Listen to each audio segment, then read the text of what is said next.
चलिए आप आगे बढ़िए। चलिए बच्चा लोग अब ध्यान दीजिए, इधर कंसंट्रेट होइए। 10 मिनट बर्बाद हो गया। यहां देखिए पहला क्वेश्चन पे आते हैं। 1 मेट्रिक टन है, तो हमको याद रखना है बहुत सारा मात्रक जो है पूछता है द्रव्यमान का। ये द्रव्यमान का मात्रक है, द्रव्यमान। द्रव्यमान क्या होता है?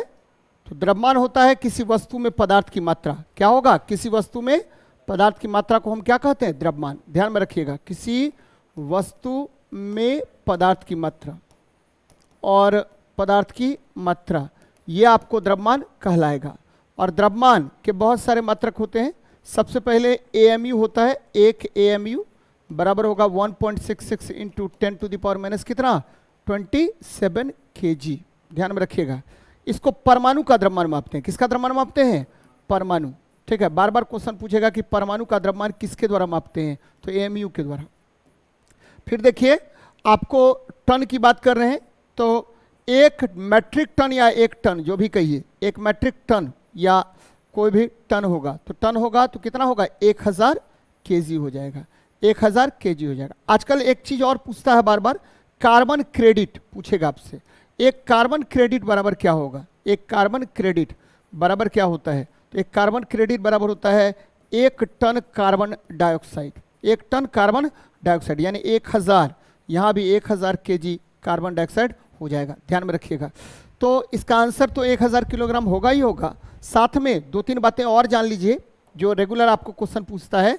जैसे पूछेगा चंद्रशेखर सीमा क्या है, तो एक चंद्रशेखर सीमा के द्वारा हम तारों का द्रव्यमान मापते हैं। किसका द्रव्यमान? तारों का द्रव्यमान मेजर करते हैं। सूर्य या तारों का द्रव्यमान मेजर करेंगे, और ये कितना होगा? तो 1.4 गुना मास ऑफ सन होगा। एमएस क्या है? तो सूर्य का द्रव्यमान है। सूर्य का द्रव्यमान है। और सूर्य का द्रव्यमान बेटा कितना होता है?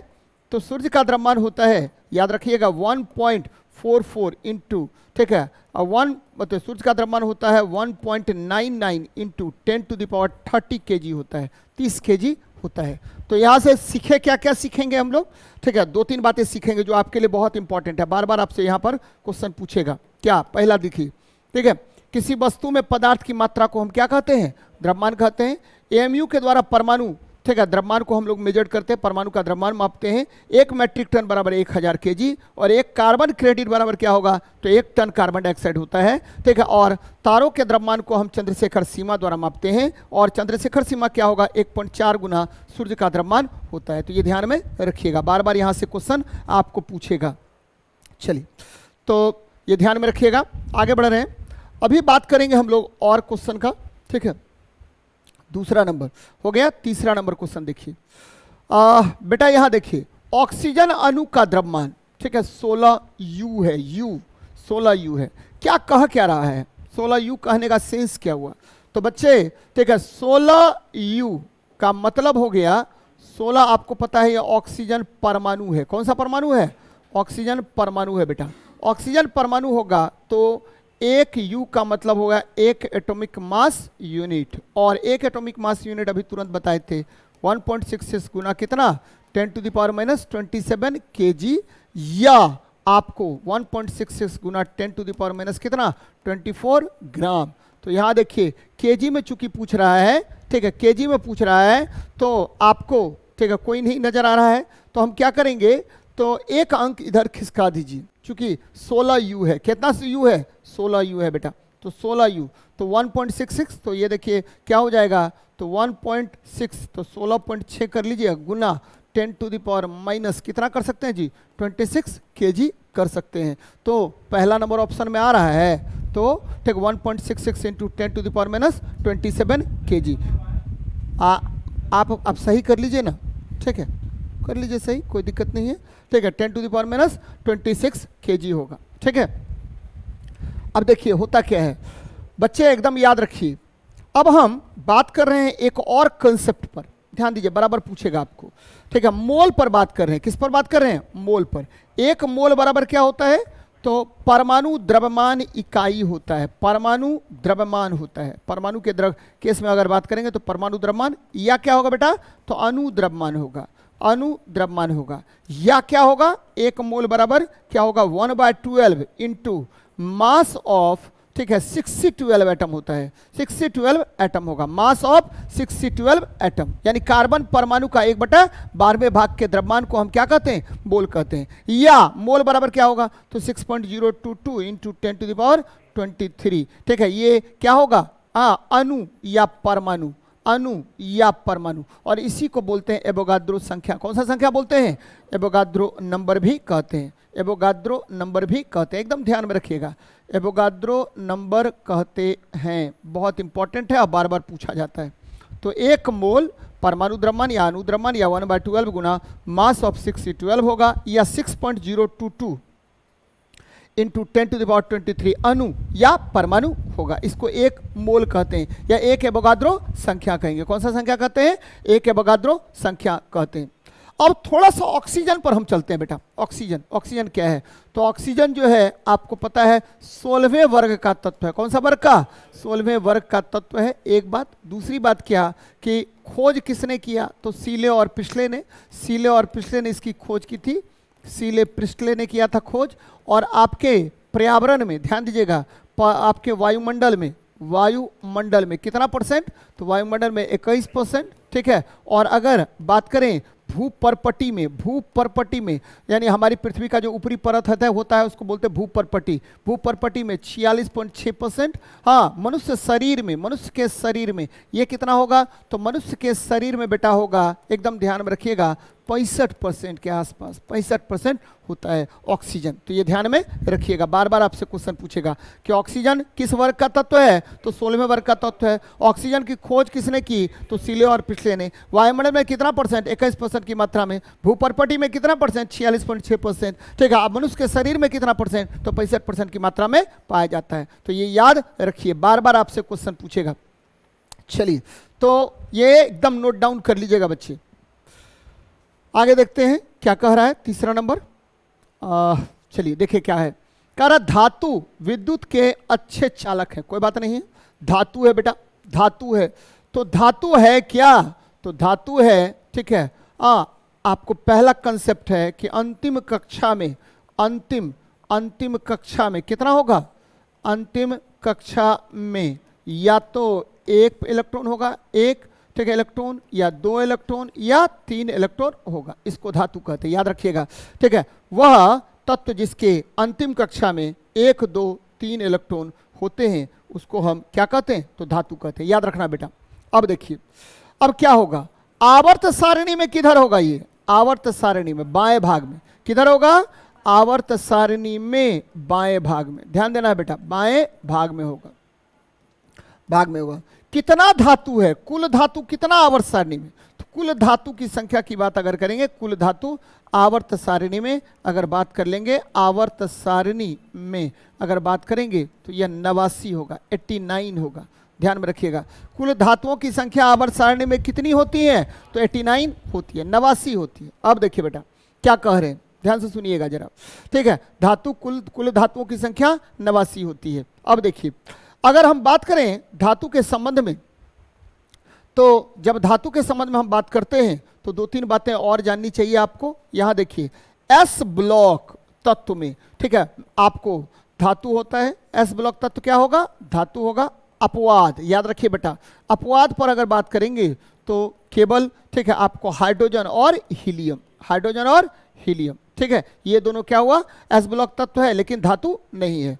पी ब्लॉक में करेंगे तो डी ब्लॉक जो है केवल और केवल धातु का होता है, डी ब्लॉक धातु, और इस धातु को बोलते हैं संक्रमण धातु। कौन सा धातु, संक्रमण धातु कहते हैं, एकदम याद रखिएगा। डी ब्लॉक के तत्वों को कौन सा धातु कहते हैं, तो संक्रमण धातु कहते हैं, ठीक है, संक्रमण धातु कहते हैं। फिर आते हैं, यहां देखिए, एक होता है 4F ब्लॉक, 4F ब्लॉक के तत्वों को हम क्या कहते हैं, तो दुर्लभ मृदा धातु, एकदम ध्यान में रखिएगा बेटा, दुर्लभ मृदा धातु होगा, दुर्लभ मृदा धातु होगा, यानी, ठीक है, दुर्लभ मृदा मतलब क्या हुआ, रेयर अर्थ मेटल्स हो जाएगा। और अगर 5F ब्लॉक एलिमेंट की बात करेंगे, 5F ब्लॉक एलिमेंट की बात करेंगे तो यह रेडियो सक्रिय तत्व होता है, रेडियो सक्रिय तत्व, रेडियो सक्रिय धातु होता है, रेडियो एक्टिव एलिमेंट, जिसको हम लेंथेनाइट्स, उसको हम लेंथेनाइट्स, इसको हम एक्टिनाइट्स कहते हैं, इसको एक्टिनाइट्स कहेंगे। अब क्वेश्चन पे आते हैं, तो धातु ये आसानी से इलेक्ट्रॉन त्याग देता है बच्चे। धातु क्या करेगा, धातु आसानी से, इजिली, आसानी से इलेक्ट्रॉन त्यागता है, इलेक्ट्रॉन त्यागता है, याद रखिएगा बेटा, ठीक है। धातु आसानी से क्या त्यागेगा? इलेक्ट्रॉन का त्याग करता है, एकदम ध्यान में रखना है। धातु आसानी से इलेक्ट्रॉन त्यागता है, इलेक्ट्रॉन त्यागता है। धातु आसानी से क्या करता है? तो इलेक्ट्रॉन त्यागता है। और ठीक है, याद रखिए, ठीक है, धातु, ठीक है, धातु उष्मा विद्युत का चालक होता है, उष्मा विद्युत का चालक, विद्युत का चालक होगा। और धातु क्या करता है? तो बच्चे क्रियाशील होगा, क्या होगा? क्रियाशील होता है। चलिए अब देखते हैं ऑप्शन पे। मुक्त इलेक्ट्रॉनों की गति के कारण जो परमाणु से ढीले से बंधे होते हैं इलेक्ट्रॉन, धातु विद्युत के अच्छे चालक होते हैं। क्यों? क्योंकि ये आसानी से इलेक्ट्रॉन क्या करेगा? त्याग देगा, ठीक है। धातु के अंदर मुक्त आयन की गति, नहीं बच्चे गलत बात है। धातु में मुक्त परमाणु, गलत बात है। इलेक्ट्रॉन परमाणु से सख्त बंधे, गलत बात है, ठीक है। मुक्त इलेक्ट्रॉन की गति के कारण जो परमाणु से क्या होगा? ढीले बंधे होते हैं, जिसके कारण धातु क्या होगा? क्रियाशील होगा। धातु आसानी से आपको इलेक्ट्रॉन त्याग देगा और यह विद्युत का सुचालक हो जाएगा। मेटल्स क्या होगा? आपके विद्युत का सुचालक होगा। तो इतनी बातें याद रखिए। दो तीन बातें और जो आपको जाननी चाहिए, आपके एग्जाम में पूछेगा, ठीक है, याद रखिए, ठीक है। आपको एकमात्र द्रव धातु, एकमात्र द्रव धातु कौन बच्चे? पारा, ठीक है, एकमात्र द्रव धातु पारा हो गया, ठीक है। और कमरे के ताप से ऊपर धातु, कमरे के ताप से ऊपर धातु, बोल बेटा, ताप से ऊपर धातु कौन कौन? तो कमरे के ताप से ऊपर धातु 4 ठो होगा। कौन कौन? तो एक होगा गैलियम, एक हो गया रुबिडियम, एक हो गया सीजियम, एक हो गया फ्रांसीसियम। कमरे के ताप से ऊपर 4 ठो धातु हो जाएगा, gallium, rubidium, caesium, francium. Gallium, rubidium, caesium और फ्रांसीसियम कमरे के ताप से ऊपर धातु होता है। तो ये बातें याद रखिएगा। कमरे के ताप से ऊपर कौन कौन सा धातु? गैलियम, रुबिडियम, सीजियम और फ्रांसीसियम। गैलियम, रुबिडियम, सीजियम और फ्रांसीसियम होगा, तो ये ध्यान में रखिएगा। चलिए आगे बढ़ते हैं, नेक्स्ट क्वेश्चन पर बात करते हैं बेटा, देखते हैं क्या है। चलिए ये देखिए, कह रहा टूथपेस्ट और शैम्पू में झाग बनाने में कौन सा पदार्थ का यूज होता है? टूथपेस्ट, ठीक है, टूथपेस्ट। बेटा दो बातें यहाँ पर, टूथपेस्ट में 3 प्रकार के पदार्थ होते हैं, ठीक है। टूथपेस्ट में कितने प्रकार के पदार्थ का यूज करेंगे? 3 प्रकार के पदार्थ का यूज करते हैं, ठीक है। और सबसे पहले होता है एब्रेसिव्स, एब्रेसिव्स ध्यान दीजिएगा, एब्रेसिव्स होगा, एब्रेसिव्स। ये जनरली क्या करता है? ठीक है, यह क्षारीय माध्यम प्रदान करेगा, क्योंकि मुंह हमेशा अम्लीय होता है बच्चे, क्षारीय माध्यम प्रदान करता है। और इसमें किसका किसका यूज करते हैं? प्रदान करता है। तो इसमें यूज करते हैं, ठीक है, करता है। और इसमें यूज करता है किसको? एल्युमिनियम हाइड्रोक्साइड का यूज करेंगे। इसमें आपको यूज करते हैं मैग्नीशियम हाइड्रोक्साइड का यूज करते हैं। इसमें यूज करते हैं किसका? तो बच्चे कैल्शियम कार्बोनेट का यूज करते हैं, कैल्शियम कार्बोनेट, ये ध्यान में रखिएगा, ठीक है। ये एब्रेसिव्स है, बार बार क्वेश्चन पूछेगा, क्या किसका यूज करते हैं? एब्रेसिव्स का, ठीक है। किसका किसका यूज किया? एल्युमिनियम हाइड्रोक्साइड का, मैग्नीशियम हाइड्रोक्साइड का और कैल्शियम कार्बोनेट का यूज करेंगे, ठीक है, एब्रेसिव्स में। दूसरा जो होता है वो फ्लोराइड्स होता है, फ्लोराइड्स, फ्लोराइड्स। ये देखिए, फ्लोराइड्स में किसका यूज करेंगे? तो फ्लोराइड्स में यूज किया जाता है किसका? कैल्शियम फ्लोराइड का। और ये क्या करता है? तो दांत को, ठीक है, दांत में खोदर को भरता है बच्चे, यानी दांत, ठीक है, दांत में, ठीक है, आपको भरने का काम करता है, ठीक है, भरने का काम करेगा दांत में, ठीक है, क्षरण को भरता है, क्षरण को भरता है बच्चे, क्षरण को भरता है। और तीसरा होता है सरफेक्टेंट्स, सरफेक्टेंट्स होता है, फैक्टेंट्स। ये क्या करता है? झाग उत्पन्न करता है।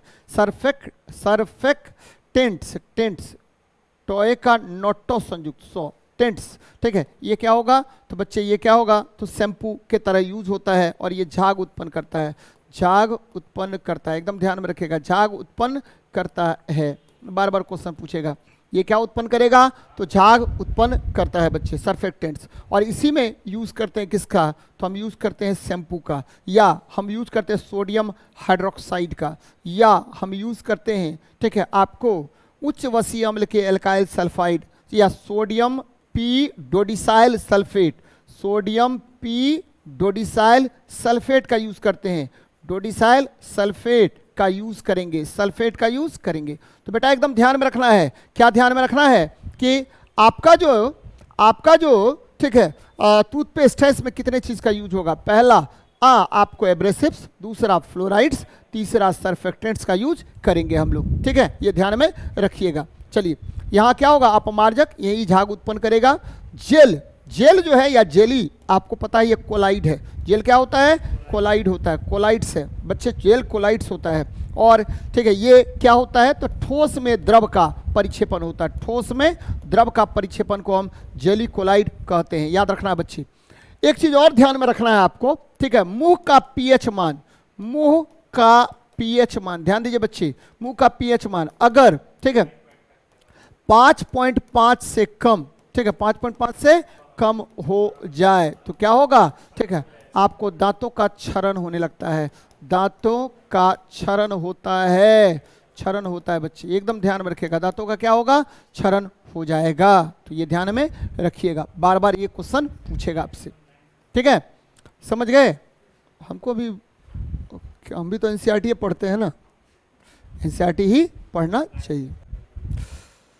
चलिए तो ये ध्यान में रखिएगा, बार बार आपसे क्वेश्चन पूछेगा यहाँ पर अपमार्जक, एनसीईआरटी का, ठीक है, पढ़ा देंगे आप लोगों को, ठीक है, एनसीईआरटी अभी लाने वाले हैं, ऑनलाइन लाएंगे पैकेज, ठीक है, तो सब क्लास का 6, 7, 8, 9, 10, 11, 12।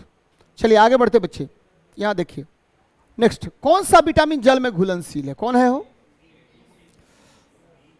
चले बेटा हम लोग देख लेते हैं सबसे पहले विटामिन।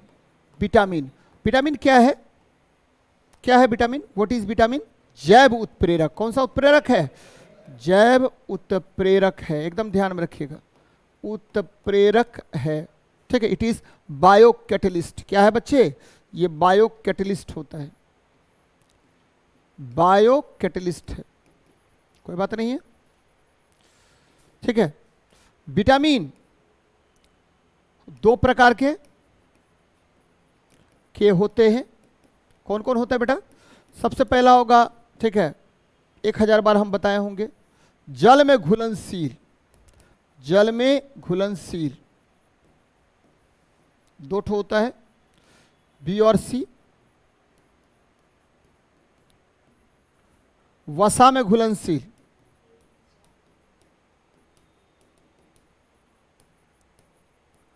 क्या क्या होगा, तो ए, डी, ई और के, ठीक है, ए, डी, ई और के, यहां देख लीजिए, तो बी है, बी आंसर होगा। विटामिन ए को क्या बोलते हैं, रेटिनॉल।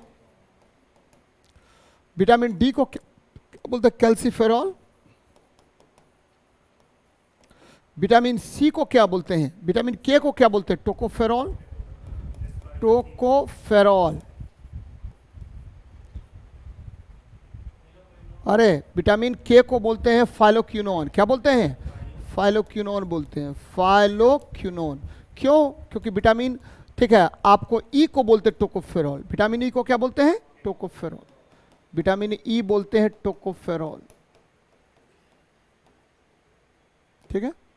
चलो अब देखिए, विटामिन ए का सबसे बड़ा स्रोत कौन होता है, गाजर होता है, गाजर, ठीक है। विटामिन बी1 को हम बोलते हैं थायमीन, क्या बोलते हैं, थायमीन बोलेंगे, विटामिन बी1 को थायमीन कहते हैं। तो ये ध्यान में रखिएगा, बार बार इस तरह का प्रश्न आपसे पूछेगा।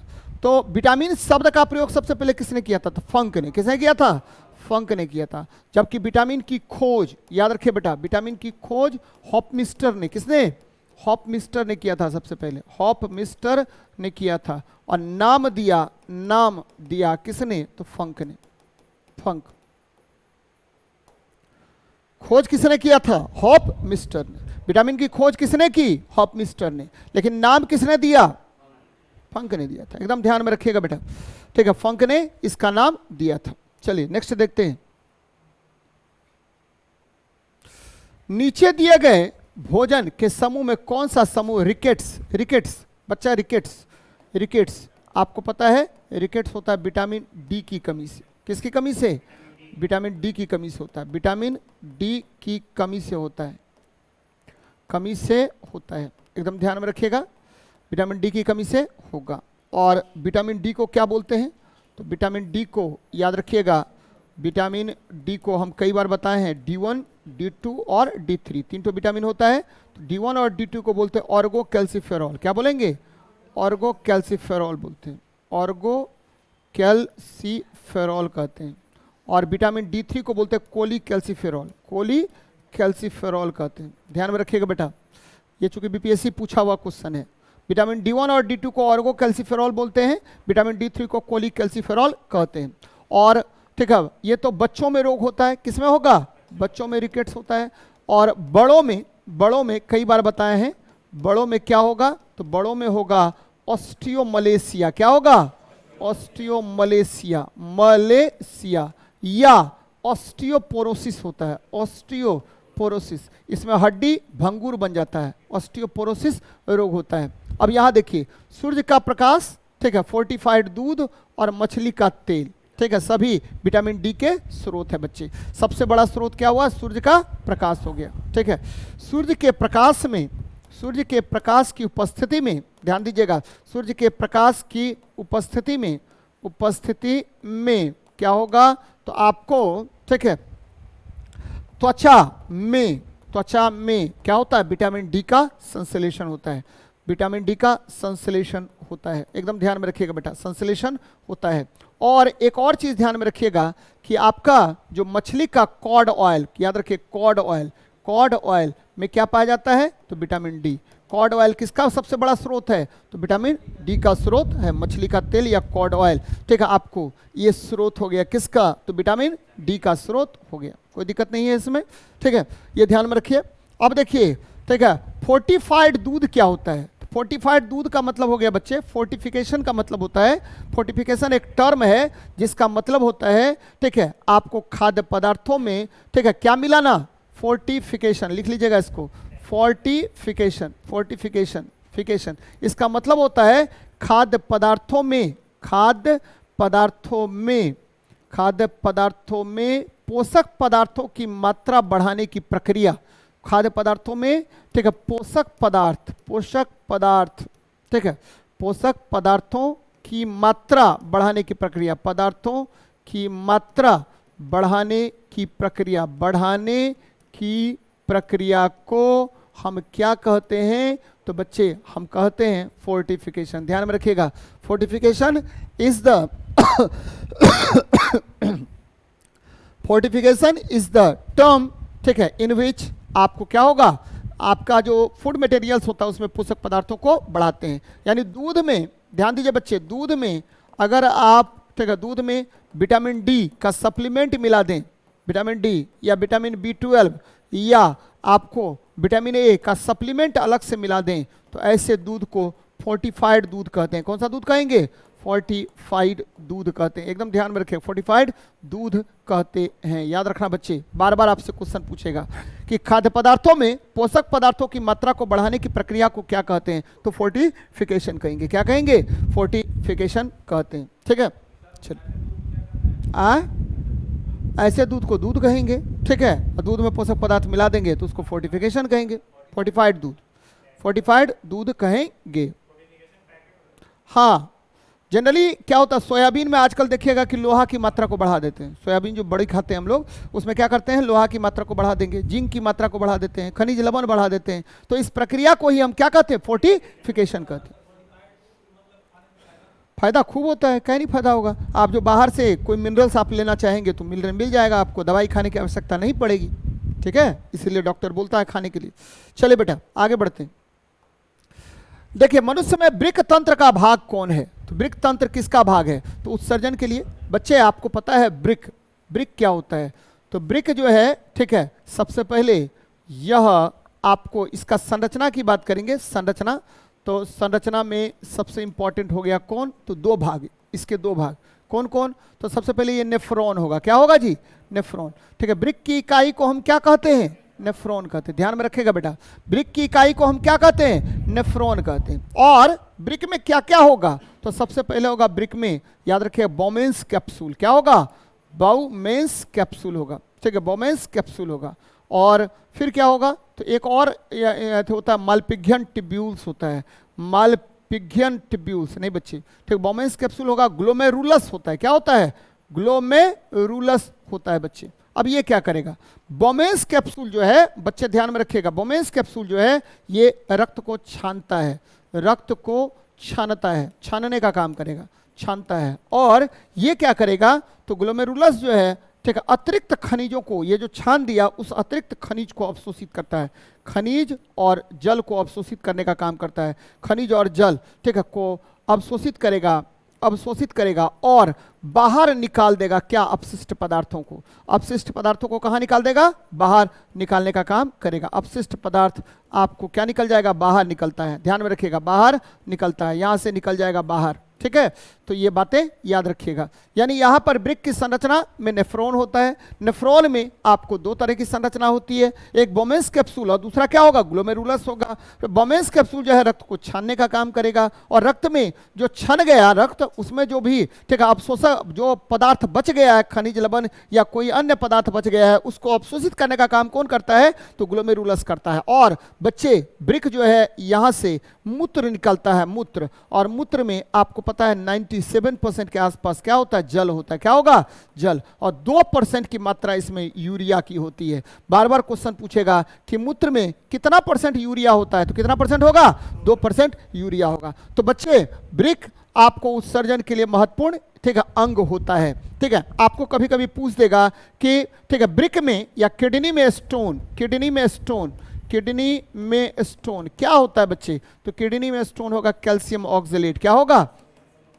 कैल्शियम ऑक्सलेट होता है। किडनी में स्टोन किसका बना होता है, तो कैल्शियम ऑक्सलेट का बना होता है, ये ध्यान में रखिएगा। जबकि पोषण में बहुत सारे अंग होते हैं, पोषण में बहुत सारा अंग होगा बच्चे।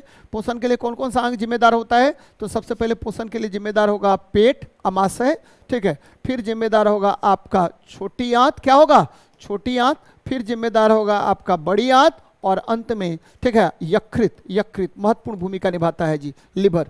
श्वसन में कौन सा अंग जिम्मेदार होगा, सबसे पहले तो नाक हो गया, नोस्ट्रिल्स। उसके बाद आपको सबसे इंपॉर्टेंट अंग है फेफड़ा, क्या होगा जी, फेफड़ा होगा। तो ये ध्यान में रखिएगा, ठीक है। चलिए हाँ, क्या क्या तो किडनी में स्टोन किसका बनता है, कैल्शियम ऑक्सलेट। बच्चे किडनी में स्टोन तोड़ने की प्रक्रिया को, ठीक है, किडनी में स्टोन, किडनी में स्टोन तोड़ने की प्रक्रिया, स्टोन तोड़ना, तोड़ना किसके द्वारा, लेजर द्वारा, स्टोन तोड़ना लेजर द्वारा, लेजर द्वारा, इसे क्या कहते हैं, तो लेसिक विधि कहा जाता है, लेसिक, LASIK, लेसिक, ठीक है, प्रोसेस कहते हैं बच्चे, लेसिक प्रोसेस कहते हैं, ये ध्यान में रखिएगा। बार बार आपसे क्वेश्चन यहाँ पर पूछेगा, ठीक है, ये याद रखना, लेसिक प्रोसेस कहा जाता है, लेसिक विधि कहते हैं, बहुत इंपॉर्टेंट है, बार बार पूछा जाता है यहाँ से क्वेश्चन। चलिए तो आगे बढ़ते हैं, नेक्स्ट क्वेश्चन देखते हैं क्या कह रहा है।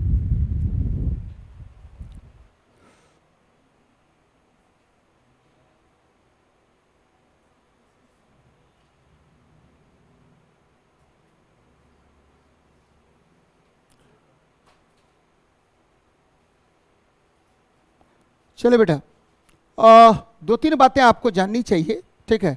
सबसे पहले क्या कह रहे हैं, नेक्स्ट क्वेश्चन पर बात कीजिए, ठीक है। यहाँ देखिए, यहाँ बात कर रहे हैं रोमंथी में भोजन का आंशिक पाचन कहलाता। बच्चे आप रोमंथी मतलब रूमिनेंट्स हो गया, क्या हो गया, रूमिनेंट्स, रूमिनेंट्स, या आप कह सकते हैं इसको, ठीक है, जैसे गाय भैंस, ये सब गाय भैंस ये सब देखे होंगे आप लोग। क्या करता है ये, तो ये जो है चबा करके क्या करेगा, ये रख लेगा आपने, मतलब ग्रेजिंग करेगा, क्या करेगा, ग्रेजिंग, चरेगा।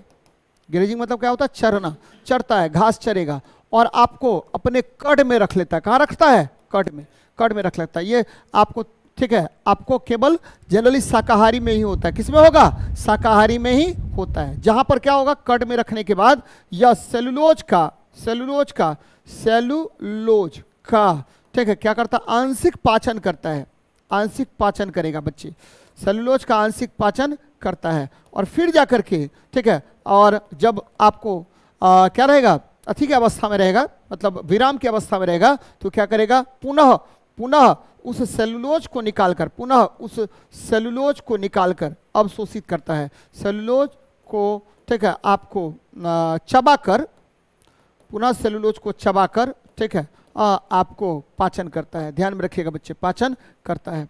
तो रूमिनेंट्स जो है ठीक है क्या होगा, रूमिनेंट्स कहां पर रखता है भोजन को, कहाँ रखेगा बच्चे? कड में रखेगा, कड में रखता है। और ठीक है, ये यहाँ पर सेलुलोज का क्या होता है? आंशिक पाचन होता है। फिर देखिएगा मुंह में लेके आएगा उसको और फिर जाकर के उसको क्या करेगा? चबाएगा, उसमें लार वगैरह मिलाता है, धीरे धीरे सेलुलोज का पूर्ण पाचन होता है। और ठीक है, हमारे शरीर में, मनुष्य में कड नहीं पाया जाता है, जिसके कारण हम सेलुलोज का पाचन नहीं कर पाते। तो एकदम ध्यान में रखिएगा, किस क्या नहीं पाया जाएगा? हाँ बच्चे बोलिए। अपेंडिक्स, हाँ शाकाहारी में क्या होता है? क्रियाशील होता है अपेंडिक्स। ठीक है, ये ध्यान में रखिएगा, बार बार इस तरह का क्वेश्चन आपसे पूछेगा। नेक्स्ट आते हैं बच्चे, यहां पर एक चीज और है, मिसेल। मिसेल क्या होता है? तो जब हम कपड़ा धोते हैं, यानी आपको साबुन साबुन साबुन किसके साथ? साबुन का झाग, साबुन का झाग मैल के साथ एक संरचना बनाता है, मैल के साथ, ठीक है, एक संरचना बनाता है जिसे मिसेल कहते हैं। में एक संरचना बनाता है, संरचना बनाता है, ठीक है, जिसे मिसेल कहते हैं। क्या कहते हैं? जिसे मिसेल कहा जाता है, मिसेल कहते हैं बेटा, मिसेल कहते हैं, ध्यान में रखिएगा। ठीक है, this is known as micelles. ठीक है, जो संरचना बनाएगा उसे हम मिसेल कहेंगे। चलिए नेक्स्ट देखते हैं। करा एक लड़का क्रिकेट और टेनिस के समान आकार के बॉल को पकड़े हुए है, तो आघूर्ण होगा। बच्चे ठीक है, आपको पता है कि आघूर्ण, आघूर्ण बराबर क्या होता है? ये जड़त्व आघूर्ण पर चर्चा कर रहा है। जड़त्व आघूर्ण, जड़त्व आघूर्ण का मतलब क्या होगा? जड़त्व आघूर्ण को बोलते हैं moment of inertia, moment of inertia. ध्यान दीजिए बेटा, मोमेंट ऑफ इनर्शिया बोलेंगे। और मोमेंट ऑफ इनर्शिया क्या होता है? तो द्रव्यमान गुना अक्ष से दूरी का वर्ग, द्रव्यमान गुना अक्ष से दूरी के वर्ग के गुणनफल को, द्रव्यमान गुना अक्ष से दूरी के वर्ग, अक्ष से दूरी का वर्ग का गुणनफल, दूरी का वर्ग का गुणनफल क्या कहलाएगा? तो आपको कहलाएगा, आपका ध्यान में रखना है, इसको कहते हैं जड़त्व आघूर्ण कहते हैं। तो अब देखिए, ठीक है, क्रिकेट और किसका बॉल है बच्चे? क्रिकेट का बॉल है, क्रिकेट का बॉल और टेनिस का बॉल। तो क्रिकेट का बॉल का द्रव्यमान निश्चित रूप से अधिक होगा टेनिस के बॉल से, क्योंकि टेनिस का बॉल जो है, ठीक है, क्रिकेट का बॉल का ये ज़्यादा होगा किससे? टेनिस के बॉल से, टेनिस बॉल। ठीक है बच्चे, द्रव्यमान क्या ज़्यादा होगा? द्रव्यमान। ठीक है, क्रिकेट का बॉल का द्रव्यमान, ठीक है, टेनिस के बॉल्स के द्रव्यमान से क्या होगा? अधिक होगा। टेनिस का बॉल का द्रव्यमान, टेनिस बॉल का द्रव्यमान से क्या होगा? अधिक होगा, मास अधिक होगा। तो जिसका मास अधिक, जिसका मास अधिक, उसका मोमेंट ऑफ इनर्शिया क्या होगा? अधिक होगा।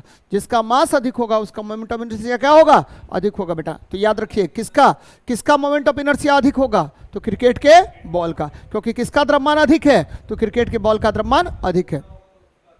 हाँ बच्चे, समान आकार का बोल रहा है ना, यहाँ देखिए समान आकार का बोल रहा है, समान आकार का है, लेकिन द्रव्यमान के आधार पर क्या होगा?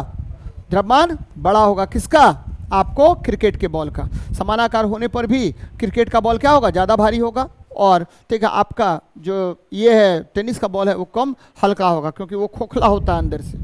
ये क्रिकेट का बॉल क्या होता है? अंदर पूरा द्रव्यमान होता है, भारी होता है। हाँ जी, टेबल टेनिस वाला, लॉन टेनिस वाला, जो टेनिस बोलिए, सब टेनिस वाला, सब टेनिस वाला बॉल इसी तरह का होता है। क्या मतलब है उससे कि क्या बोलते हैं टेनिस हाथी का है या किसी किसी चीज़ का और का है, उससे कोई मतलब ही नहीं है। ठीक है, चल बेटा आगे देखते हैं।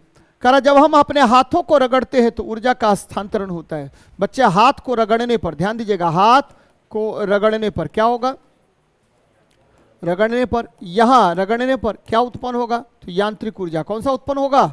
यांत्रिक ऊर्जा। जब रगड़ेंगे तो यांत्रिक ऊर्जा कन्वर्ट होगा किसमें? उष्मा ऊर्जा में। किसमें? हीट एनर्जी में।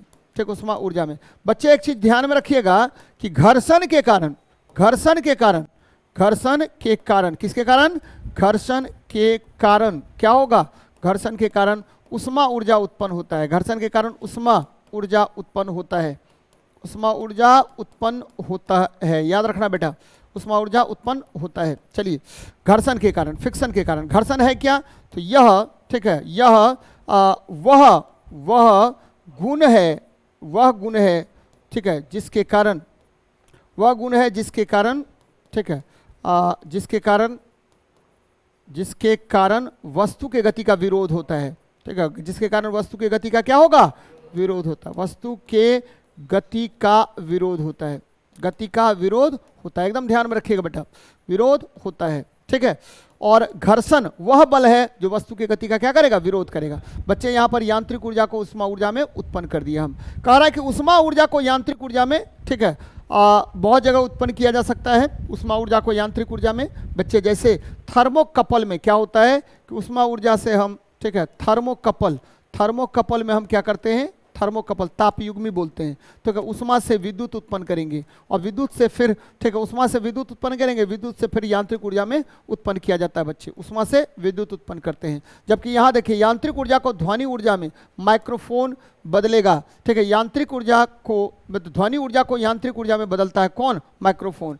और पहले देखिएगा, पहले क्या होगा तो लाउड स्पीकर जनरली क्या होता है, लाउड स्पीकर जो है यह, ठीक है, विद्युत ऊर्जा को पहले बदलेगा किसमें, विद्युत ऊर्जा को बोलेगा यांत्रिक ऊर्जा में, किसमें बदलेगा, मैकेनिकल एनर्जी में। और फिर मैकेनिकल एनर्जी, ठीक है, आपको बदलेगा किसमें, साउंड एनर्जी में बदलेगा। बच्चे तो लाउड स्पीकर में विद्युत ऊर्जा पहले यांत्रिक ऊर्जा में बदलेगा, फिर साउंड एनर्जी में बदलेगा, ठीक है। उष्मीय ऊर्जा को ध्वनि ऊर्जा में। तो ऐसा कुछ यंत्र होता नहीं है, तो जनरली ध्यान में रखना है कि हाथ को जब आप रगड़िएगा तो वहाँ पर क्या होता है, जैसे हाथ रगड़ रहे हैं तो यहाँ पर जो है आपको जो यांत्रिक ऊर्जा है, यानी आपका यहाँ कार्य हो रहा है जी, यांत्रिक कार्य, मैकेनिकल वर्क डन हो रहा है, जिसके कारण कैनेटिक एनर्जी जो है, मॉलिक्यूल्स का जो कैनेटिक एनर्जी है वो बढ़ जाएगा और वो हीट में चेंज हो जाएगा। ध्यान में रखिएगा बेटा, क्या कह रहे हैं, मैकेनिकल एनर्जी कितने प्रकार के, दो प्रकार के, एक कैनेटिक एनर्जी प्लस दूसरा क्या हुआ, पोटेंशियल एनर्जी होता है, यानी mgh प्लस क्या हुआ, कैनेटिक एनर्जी, हाफ mv² होता है। ये ध्यान में रखिएगा, इसी को बोलते हैं मैकेनिकल एनर्जी, यांत्रिक ऊर्जा बोलते हैं। तो यांत्रिक ऊर्जा दो ऊर्जाओं का योगफल होता है, कौन कौन, तो एक हो गया, ठीक है, कैनेटिक एनर्जी, दूसरा क्या हो गया, पोटेंशियल एनर्जी हो गया। तो ये ध्यान में रखिएगा, बार बार पूछेगा आपसे। चल बेटा नेक्स्ट देखते हैं।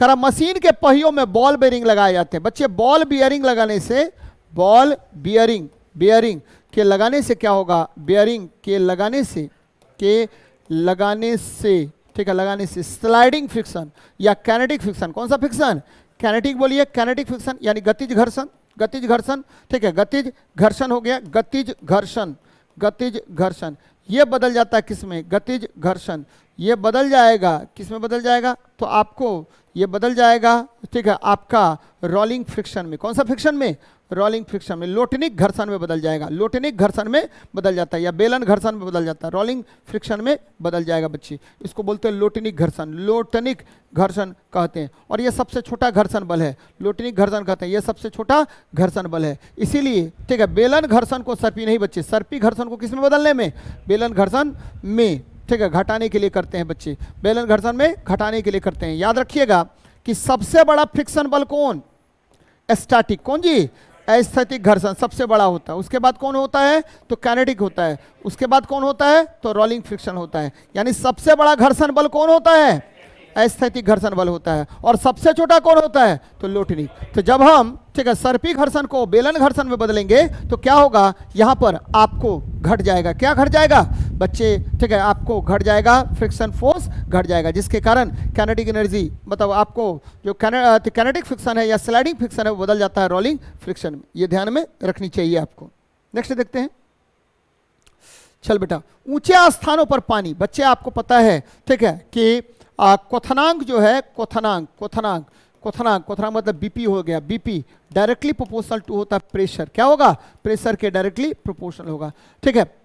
हाँ, एक चीज ध्यान में रखिएगा कि जैसे ऊंचाई पर बढ़ेंगे, ध्यान दीजिएगा, ऊंचाई पर बढ़ेंगे तो आपको दाब का मान घटेगा और यहाँ क्या होगा, बीपी का मान भी घट जाएगा बच्चे।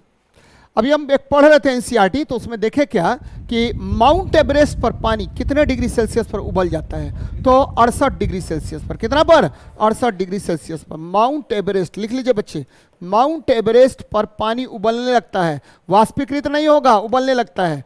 माउंट एवरेस्ट पर पानी उबलता है, उबलता है कितना पर, तो बच्चे उबलता है 68 डिग्री सेल्सियस पर। ध्यान में रखिएगा 68 डिग्री सेल्सियस पर यह उबलने लगेगा। यानी यहाँ पर क्या हो जाएगा, 100 डिग्री सेल्सियस से कम ताप पर उबलने लगता है। क्यों बच्चे, क्योंकि आपको पता है पृथ्वी से ऊपर बढ़ने पर, ठीक है, आपका, ठीक है, वायुमंडलीय दाब घटता जाता है। पृथ्वी से ऊपर बढ़ने पर, ठीक है, वायु की सघनता में कमी आती है। वायु की सघनता में क्या आती है, कमी।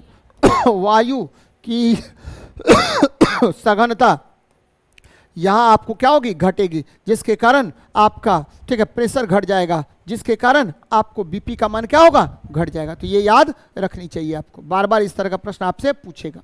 नेक्स्ट देखते हैं। समझ में आया ना बेटा ये क्वेश्चन, समझ में आया ना, कभी भूलिएगा नहीं। पृथ्वी से ऊंचाई पर जाने पर ठीक है बीपी का मान क्या होगा, घटे। क्यों? क्योंकि वायुमंडलीय दाब का मान क्या हो जाता है, घट जाता है। चल बेटा आगे देखते हैं। ऐसा कार्बनिक यौगिक जो हक तंत्रिका, हक तंत्रिका मतलब क्या होता है, तो आपका ब्रेन सिस्टम होता है, ब्रेन सिस्टम, या हक तंत्रिका मतलब क्या हो गया, आपका आंख का ठीक है यूनिट हो गया, ऑप्टिक नर्व बोलते हैं। क्या नंबर बोलते हैं, ऑप्टिक नर्व बेटा, ऑप्टिक नर्व, ऑप्टिक नर्व। हक तंत्रिका मतलब हुआ ऑप्टिक नर्व्स को प्रभावित करेगा, नर्व्स को प्रभावित करता है। ये क्वेश्चन है बच्चे, प्रभावित करता है, हक तंत्रिका को प्रभावित करता है। तो कौन करेगा बच्चे, तो इसमें करेगा मिथेनॉल। क्या करेगा, मिथेनॉल। बच्चे आपको पता है कि इथाइल अल्कोहल, इथाइल अल्कोहल इसको शराब कहते हैं, इथाइल अल्कोहल को क्या कहते हैं, शराब कहते हैं। शराब को पीने से अयोग्य बनाने के लिए, शराब ठीक है कहते हैं, शराब को पीने से अयोग्य बनाने के लिए, यानी शराब है आपका, शराब को पीने से अयोग्य बनाने के लिए, पीने से अयोग्य बनाने के लिए, अयोग्य बनाने के लिए, बनाने के लिए इसमें क्या मिलाते हैं, इसमें मिथेनॉल मिलाते हैं, मिथेनॉल मिलाते हैं, ठीक है, मिथेनॉल मिलाते हैं, मिथेनॉल मिलाते हैं, जिसके कारण शराब क्या होगा, खराब हो जाएगा बच्चे, ठीक है। मिथेनॉल मिलाते हैं, यह ठीक है मिथेनॉल, यह इसके पीने से, इसके पीने से ठीक है, पीने से ठीक अंधा बाद में मर जाएगा। पीने से पहले क्या होगा, अंधा, पहले अंधा फिर मर जाता है लोग, अंधा फिर मर जाता है, ध्यान में रखिएगा बच्चे, मर जाता है। चलिए यहाँ देखिए बच्चे, ये एसीटोन क्या होता है, तो nail polish remover, nail polish remover में किसका उपयोग करते हैं, नेल पॉलिश रिमूवर में एसीटोन का प्रयोग किया जाता है, नेल पॉलिश रिमूवर में एसीटोन का प्रयोग करते हैं, एकदम ध्यान में रखिएगा। और इथेनोइक अम्ल या इथेनॉल दोनों एक ही चीज है। इथेनोइक अम्ल जो है इसको बोलते हैं एसिटिक एसिड। कौन सा एसिड, एसिटिक एसिड, या ये विनेगर होता है, क्या होता है, सिरका, विनेगर या सिरका होता है बेटा, सिरका, विनेगर होगा या सिरका इसको कहते हैं। इथेनॉल C2H5OH होता है, और यह अल्कोहल है, इथाइल अल्कोहल। कौन सा अल्कोहल, इथाइल अल्कोहल होता है, और ये पीने में उपयोग किया जाता है बच्चे, ethyl alcohol, C2H5OH ethyl alcohol बोलते हैं, पीने में उपयोगी होता है, ठीक है, पीने में यूज करते हैं इसको हम।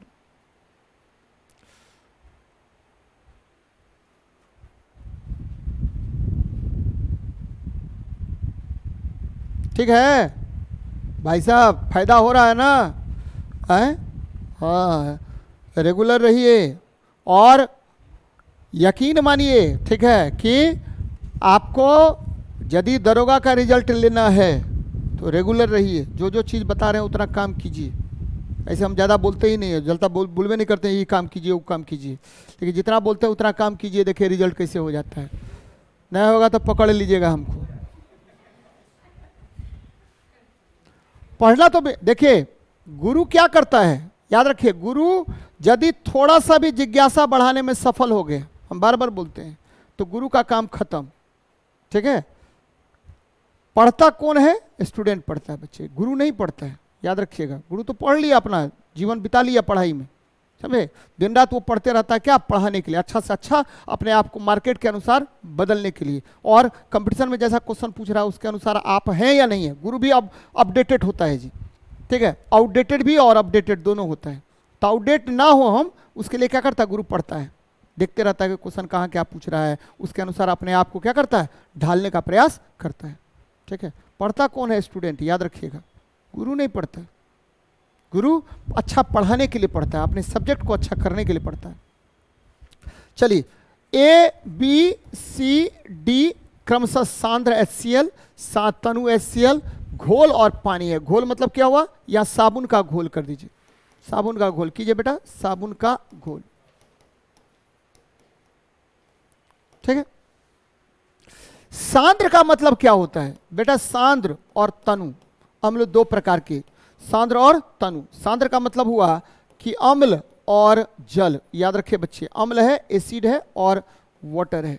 तो जल की मात्रा कम है, एसिड की मात्रा क्या है, ज्यादा है।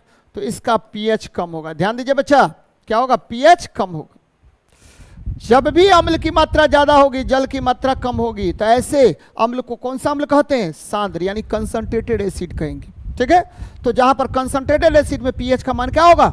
कम होगा और अम्लीयता ज्यादा होगा। पीएच कम, इसका मतलब हाइड्रोजन आयन की मात्रा क्या जी? अधिक। याद रखिए बेटा। अब क्या करें? तनु। तनु का मतलब क्या हुआ? एसिड की मात्रा कम और जल की मात्रा क्या होगी? अधिक होगी। तो इसकी अपेक्षा इसका पीएच मान क्या होगा? थोड़ा सा अधिक होगा। ठीक है, और यहाँ हाइड्रोजन आयन की सांद्रता इसकी अपेक्षा कम होगा, लेकिन बहुत कम नहीं होगा। ध्यान में रखिएगा। अब घोल, यानी साबुन का घोल ले रहे हैं। साबुन का घोल, साबुन का घोल का मतलब क्या हुआ? तो साबुन का घोल आपको पढ़ाए हैं हम बार बार कि सोडियम हाइड्रोक्साइड इसमें होगा। ठीक है, सोडियम हाइड्रोक्साइड का घोल है ये, और सोडियम हाइड्रोक्साइड का पीएच मान बहुत बहुत अधिक होता है, 14 के आसपास होता है। कितना होगा? 14। पीएच वैल्यू इसका 14 होगा।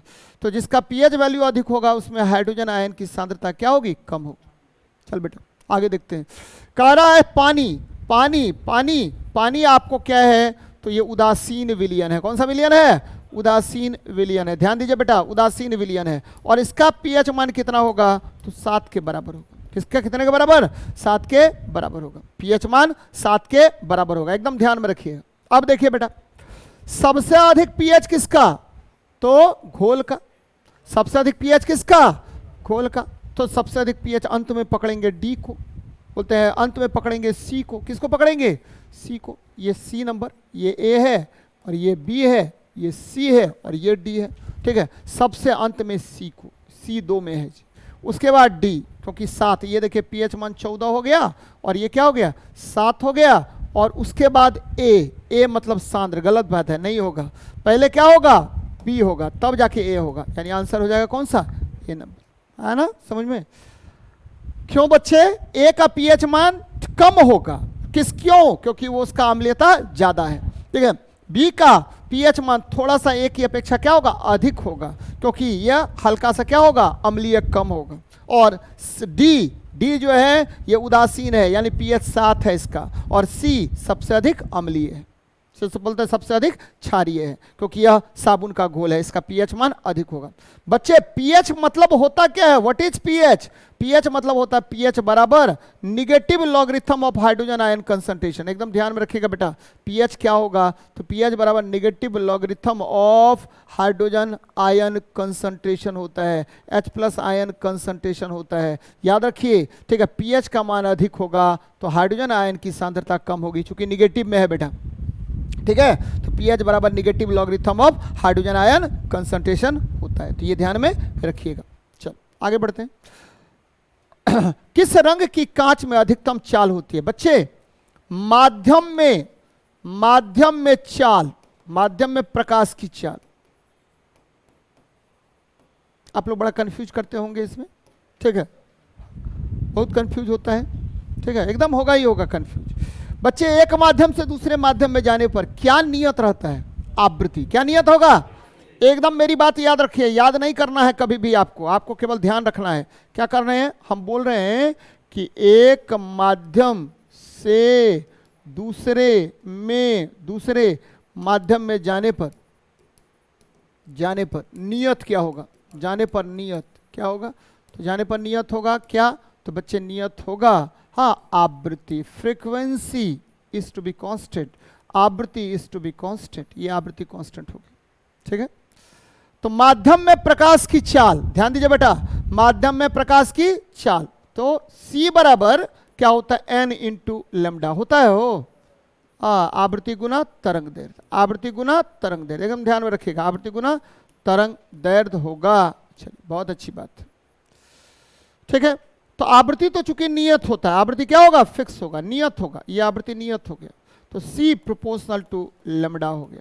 C प्रोपोर्शनल टू लेमडा हो गया। जिसका तरंग दैर्घ्य ज्यादा उसका चाल ज्यादा। ठीक है, जिसका तरंग दैर्घ्य ज्यादा उसमें प्रकाश की चाल ज्यादा होगी। जिसका तरंग दैर्घ्य ज्यादा,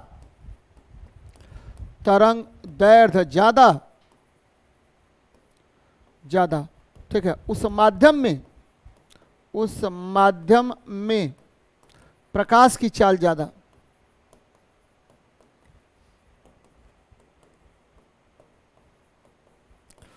हो गया ना कंसेप्ट, देखिए ये पकड़ लीजिए कंसेप्ट को। अब बेटा किस में, तो सबसे अधिक तरंगदैर्घ्य किसका है, लाल का, तो सबसे अधिक प्रकाश की चाल क्या होगी, इसी में।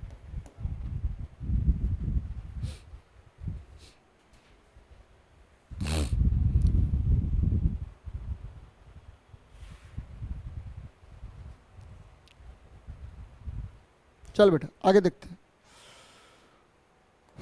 यहां देख बेटा, भारत देश में प्रवाहित होने वाली एकांतर धारा, एकांतर धारा मतलब एसी धारा, कौन सा धारा, एसी। एसी धारा क्या है बच्चे, एसी, इसको बोलते हैं अल्टरनेटिंग करंट, प्रत्यावर्ती धारा, प्रत्यावर्ती धारा हो गया। और एसी का मतलब हो गया ये, ठीक, परिमाण और दिशा क्या होगा, बदलेगा, परिमाण दिशा परिवर्तित होता है, परिमाण और दिशा, ठीक है, बदलता रहता है, बदलता है, परिमाण और दिशा क्या होगा, बदलता है। और याद रखिए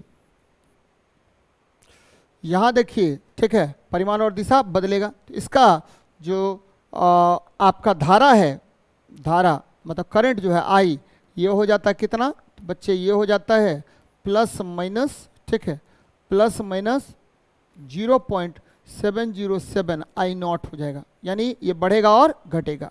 वोल्टेज जो है, वोल्टेज जनरली 220 वोल्ट की धारा कितनी हो जाएगी, तो प्लस माइनस 311 वोल्ट हो जाएगा। याद रखिए बच्चा, 220 वोल्ट की धारा में कितना में बदल जाता है, ये देखिए 300, ठीक है, प्लस माइनस 311 वोल्ट, एक बार पॉजिटिव में एक बार नेगेटिव में, ठीक है। इसकी आवृत्ति, इसकी आवृत्ति, आवृत्ति, ठीक है, क्या होगा, तो 50 हर्ज होता है, 50 हर्ज होता है, ध्यान में रखिएगा 50 हर्ज होता है, ठीक है। और 50 हर्ज प्लस माइनस 3% होगा,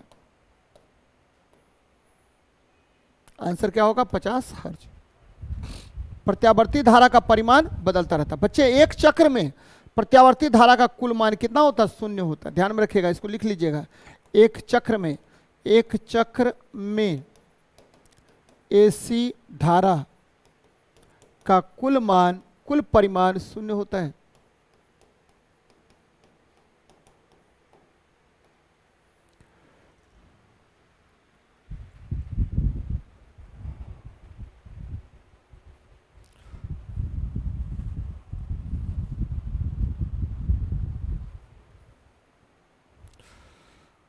चल बेटा आगे देखते हैं। बाढ़ एक परिमाण हो सकता है जब पेड़ पानी को ना रोके, सही बात है, ठीक है। जब अपर्दित मृदा नदियों एवं झरनों में जमा हो जाए, यानी गाद जमा हो गया, गाद क्या हो गया, अधिक मात्रा में जमा हो जाएगा तो बाढ़ आएगा। जब नदियों में पानी का स्तर तेजी से बढ़े, तो ये भी सही है, सब सही है। तो बाढ़, ठीक है, निम्नलिखित कारणों की वजह से आ सकता है। जनरली बाढ़ आने का कारण, बाढ़ आने का वर्तमान में कारण, आने का कारण सबसे इंपॉर्टेंट है क्या जी, ठीक है, नदी में गाद का बढ़ना, नदी में गाद बढ़ना, एक पहला चीज। दूसरा अनियंत्रित वर्षा, अनियंत्रित वर्षा, ये किसकी वजह से होता है, ग्लोबल वार्मिंग, किसकी वजह से, ग्लोबल वार्मिंग की वजह से होता है। और तीसरा, ठीक है, वनों की कटाई, मृदा को बांधे रखता है बच्चे, वनों की तीव्र कटाई, तीव्र कटाई, ये 3 वजह से मुख्य रूप से आपको क्या होता है, ठीक है, बाढ़ आने की संभावना ज्यादा रहती है। आसान क्वेश्चन है। चलिए नेक्स्ट देखते हैं। कह रहा हरित क्रांति किससे संबंधित है बच्चे, तो हरित क्रांति, ठीक है, किससे, डॉक्टर MS स्वामीनाथन से। बच्चे इसको देखिए, भारत में, भारत में, ठीक है, हरित क्रांति, भारत में हरित क्रांति कब आया बेटा, 1966-67, कई बार बताए हैं 1966-67 में आया, ठीक है। भारत में हरित क्रांति, ठीक है, विश्व में, विश्व में कौन लाया, विश्व में, ठीक है, विश्व में आपको मैक्सिकन गेहूं से, कौन सा गेहूं, मैक्सिकन गेहूं, गेहूं प्रजाति में आया था बच्चे, गेहूं। और ये लाए थे कौन, तो आपको Norman Borlaug, Norman Borlaug, Norman Borlaug, Borlaug ने लाया था। और आपको भारत में लाए थे कौन, भारत में MS स्वामीनाथन, MS स्वामीनाथन, स्वामीनाथन ने यह काम किया था, ठीक है बच्चे। यहां देखिए डॉक्टर वर्गीज कुरियन, ठीक है, आपको श्वेत क्रांति के जनक, श्वेत क्रांति, श्वेत क्रांति के जनक थे। 1970 के दशक में आया जनक, 1970 के दशक में आया, के दशक में। चलो, डॉक्टर हरगोविंद खुराना, इन्होंने कृत्रिम जिन का संश्लेषण किया, कृत्रिम जिन संश्लेषण, कृत्रिम जिन संश्लेषण इन्होंने सर्वप्रथम किया था। और डॉक्टर जेसी बोस, इन्होंने क्रिस्कोग्राफ नामक यंत्र का निर्माण किया, क्रिस्कोग्राफ, और जिसके द्वारा बच्चे, ठीक है, पौधों में गति मापते हैं, पौधों में गति मापते हैं। पौधों में गति किसके द्वारा मापते हैं? क्रिस्कोग्राफ नामक यंत्र के द्वारा मापा जाता है। पौधों में गति मापते हैं, क्रिस्कोग्राफ यंत्र के द्वारा मापते हैं।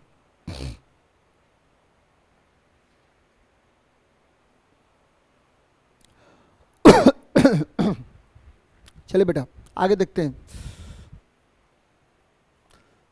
नेक्स्ट देखिए, खान का मतलब क्या होता है? खान मतलब माइस हो गया, माइस, जहां से ओर पहले तो हम बात करें, पहले बात कर रहे हैं मिनरल्स एवं ओर, ठीक है, उत्खनित किए जाते हैं, उत्खनित होते हैं, खनित होते हैं। बच्चे और क्या है? ठीक है, पहले तो मिनरल्स क्या है, खनिज क्या है? खनिज, इसको बोलते हैं मिनरल्स। ठीक है, पृथ्वी के भूगर्भ से प्राप्त, पृथ्वी के भूगर्भ से प्राप्त पदार्थ, भूगर्भ से प्राप्त पदार्थ, इसको बोला जाता है, क्या बोला जाता है? तो खनिज कहा जाता है। ध्यान में रखिएगा, खनिज कहेंगे। और जिस खनिज से धातु सरलता, जिस खनिज से धातु सरलता एवं सुविधाजनक तरीके से, जिस खनिज से धातु सरलता एवं सस्ता विधि द्वारा प्राप्त करते हैं, उसे अयस्क कहते हैं, उसे अयस्क कहते हैं। एकदम ध्यान में रखिएगा, कुछ है नहीं, उसे अयस्क कहते हैं। ठीक है, उसे अयस्क कहते हैं, याद रखिए बेटा।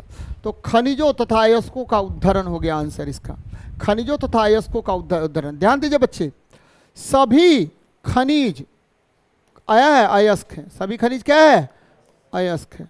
लेकिन सभी अयस्क खनिज नहीं है बेटा, सभी अयस्क खनिज है लेकिन सभी खनिज अयस्क नहीं होते हैं, ये ध्यान में रखिएगा, कुछ है नहीं इसमें।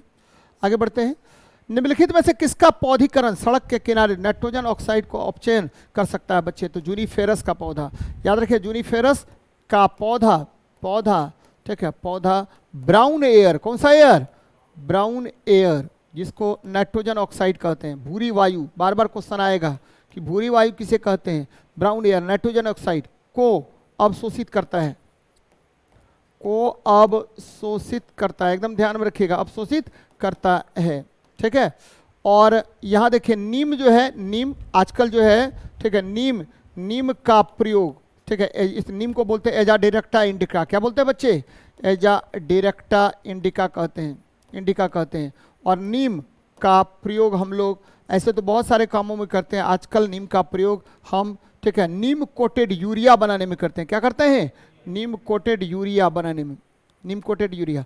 बच्चे इससे क्या फायदा होता है? क्वेश्चन पूछा हुआ है, यूपीएससी कई बार पूछा है कि नीम कोटेड यूरिया करने से क्या फायदा होगा? तो ये जमीन में कम गलेगा। क्या करेगा? कम गलेगा, धीरे धीरे, ठीक है, पौधों द्वारा अवशोषित होगा। यानी नीम कोटेड यूरिया कहने से क्या होता है फायदा? तो बच्चे यह जमीन में, ठीक है, कम गलता है, जमीन में कम गलता है, ध्यान में रखिएगा, कम गलता है, यानी धीरे धीरे गलेगा और फिर जाकर के जमीन में मिल जाएगा बच्चे, छोटे छोटे कणों में मिल जाता है। तो ये ध्यान में रखिएगा, बार बार इस तरह का प्रश्न आपको पूछेगा।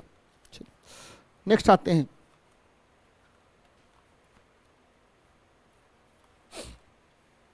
चलिए, बहुत अच्छी बात है, आगे बढ़ते हैं बेटा। देखिए, कवक जगत, कवक मतलब क्या हुआ? कवक मतलब क्या हुआ? माइकोलॉजी। क्या हुआ जी? माइकोलॉजी, याद रखिए, माइकोलॉजी में हम क्या करते हैं? कवक का अध्ययन। क्या करेंगे? कवक का अध्ययन करते हैं। कवक का अध्ययन करेंगे बच्चे, एकदम ध्यान में रखिएगा। कवक है क्या? तो ये परजीवी भी होता है, परजीवी, ठीक है। यह क्या होता है? तो ये परजीवी भी होगा और मृतोपजीवी भी होता है, मृतोपजीवी, ठीक है, मृतोपजीवी भी होता है। कवक, कवक की कोशिका भित्ति किसकी बनी होती है? कवक की कोशिका भित्ति, कोशिका भित्ति बनी होती काइटिन की। किसके बना होता है? चिटिन का, चिटिन, कोशिका भित्ति बनी होती चिटिन, CHITIN, चिटिन, या ठीक है काइटिन कह दीजिए, काइटिन की बनी होती है, ठीक है, की बनी होती है बच्चे। ये बहुत तरह का बीमारी उत्पन्न करता है, बनी होती है और लाभदायक भी होता है। मशरूम आपका क्या है जी? कवक है। मशरूम क्या है? कवक है, ठीक है, मशरूम कवक है और प्रोटीन का स्रोत होता है कवक, ठीक है। प्रोटीन का स्रोत है कौन? मशरूम, प्रोटीन का स्रोत है। और यहाँ से आपको क्या प्राप्त होगा? तो बच्चे प्रोटीन प्राप्त होता है लगभग, ठीक है, 50% के आसपास, 45 से 50% के आसपास आपको यहाँ से प्रोटीन प्राप्त होता है। यहाँ देखिए क्या होगा, कवक स्वपोषी नहीं होगा बच्चे, क्योंकि इसमें यह परपोषी होता है, ठीक है। तंतु अशाखित स्वपोषी, स्वपोषी है, गलत बात है, ये नहीं होगा बच्चे। तो शरीर कवक जाल कहलाती है जो बिना हरे रंग के और सुकेंद्रीय होती है बच्चे। तो आंसर होगा इसमें क्लोरोफिल नहीं पाया जाता है, लेकिन शैवाल में आपको क्लोरोफिल पाया जाता है। किसमें पाया जाएगा? कवक, शैवाल में आपको क्या पाया जाता है? क्लोरोफिल पाया जाता है शैवाल में, शैवाल में, ठीक है, क्लोरोफिल पाया जाता है। ध्यान रखिए बच्चे, क्लोरोफिल पाया जाता है, ठीक है। और ये स्वपोषी होता है, कौन? आपका शैवाल, शैवाल आपका स्वपोषी होगा।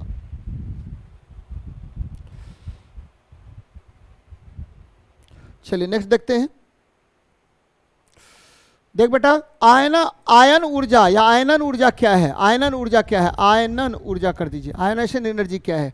तो बच्चे, ठीक है, तत्व के परमाणु के वाह्य कक्षा से, तत्व के परमाणु, तत्व का कोई परमाणु है, तत्व के परमाणु के वाह्य कक्षा से, वाह्य कक्षा से, ठीक है, एक इलेक्ट्रॉन बाहर निकालने के लिए आवश्यक ऊर्जा, बाहर तत्व के परमाणु के, ठीक है, वाह्य कक्षा से एक इलेक्ट्रॉन बाहर निकालने के लिए आवश्यक ऊर्जा, निकालने के लिए आवश्यक ऊर्जा, आवश्यक ऊर्जा को क्या कहते हैं?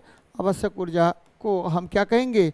तो बच्चे हम कहेंगे, याद रखिएगा, आयनेशन एनर्जी। कौन सा एनर्जी? Ionisation energy. ये मान लीजिए सोडियम है, तो सोडियम को कुछ ना कुछ ऊर्जा देंगे, तो ये क्या करेगा? एक इलेक्ट्रॉन को बाहर निकाल देगा अपने वाह्य कक्षा से। तो जितना ऊर्जा दिए हैं वही ऊर्जा की मात्रा क्या कहलाएगा? आयनेशन एनर्जी कहलाएगा। अब देखिए बच्चे, एक परमाणु इलेक्ट्रॉन ग्रहण कर आयन बनाता है, ठीक है, एक परमाणु इलेक्ट्रॉन ग्रहण कर आयन बनाता नहीं बच्चे, आयन निकालते हैं हम लोग, ठीक है। एक आयन इलेक्ट्रॉन ग्रहण कर परमाणु बनाता है, गलत बात है। एक परमाणु इलेक्ट्रॉन त्याग कर क्या बनाएगा? धनायन बनाएगा बच्चे, बनाए ना, ये धनायन बना रहा है। और ठीक है, याद रखिएगा, आयनन ऊर्जा जो होता है, आयनन ऊर्जा, ये क्या करेंगे बच्चे? आयनन ऊर्जा, आयनेशन एनर्जी, आयनन ऊर्जा, ठीक है, आयनेशन एनर्जी क्या होता है? आयनेशन एनर्जी हम क्या करते हैं? तो आवर्त में, कहाँ बल रहे हैं? आवर्त में, और वर्ग में, वर्ग में, दोनों तरफ बात कर लेते हैं। आवर्त में किधर से किधर जाएंगे? लेफ्ट टू राइट जाएंगे, तो आयनन ऊर्जा का मान क्या होगा? बढ़ेगा। और वर्ग में कहाँ से कहाँ जाएंगे? तो अप टू डाउन जाएंगे, तो आयनन ऊर्जा का मान क्या होता है? घटता है। तो ये बातें याद रखिएगा, ठीक है। आवर्त में लेफ्ट टू राइट, इसका मान याद रखिएगा क्या होगा? तो ठीक है, बढ़ेगा। और वर्ग में ऊपर से नीचे जाएंगे तो इसका मान क्या होता है? घटता है। ये ध्यान में रखिएगा, बार बार क्वेश्चन पूछेगा।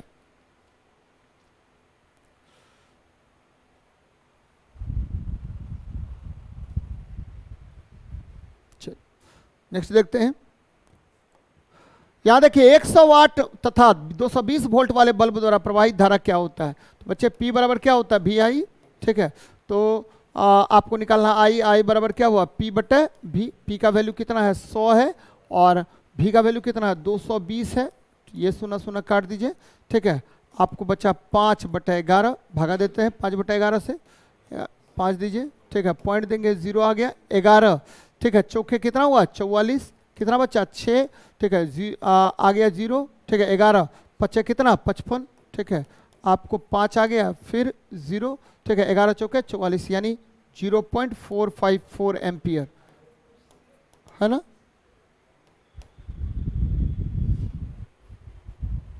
एग्जाम हॉल में यो कैलकुलेशन करने में दिक्कत हो जाता है बच्चा को, ठीक है, बोलता है कि अरे रे रे रे रे क्या होगा नहीं होगा पता नहीं। प्रकाश का वेग बच्चे, प्रकाश, प्रकाश क्या है? प्रकाश क्या है? तो प्रकाश है विद्युत चुंबकीय तरंग। कौन सा तरंग? विद्युत चुंबकीय तरंग, चुंबकीय तरंग है। इलेक्ट्रोमैग्नेटिक वेव है प्रकाश, ठीक है। प्रकाश आपको पता होनी चाहिए कि प्रकाश जो है विद्युत चुंबकीय तरंग है। एक बात, प्रकाश जो है वो याद रखिए आवेशहीन होता है, चार्ज लेस होता है। प्रकाश जो है आपको पता होनी चाहिए कि C बराबर 1/√μ0 इंटू क्या होता है?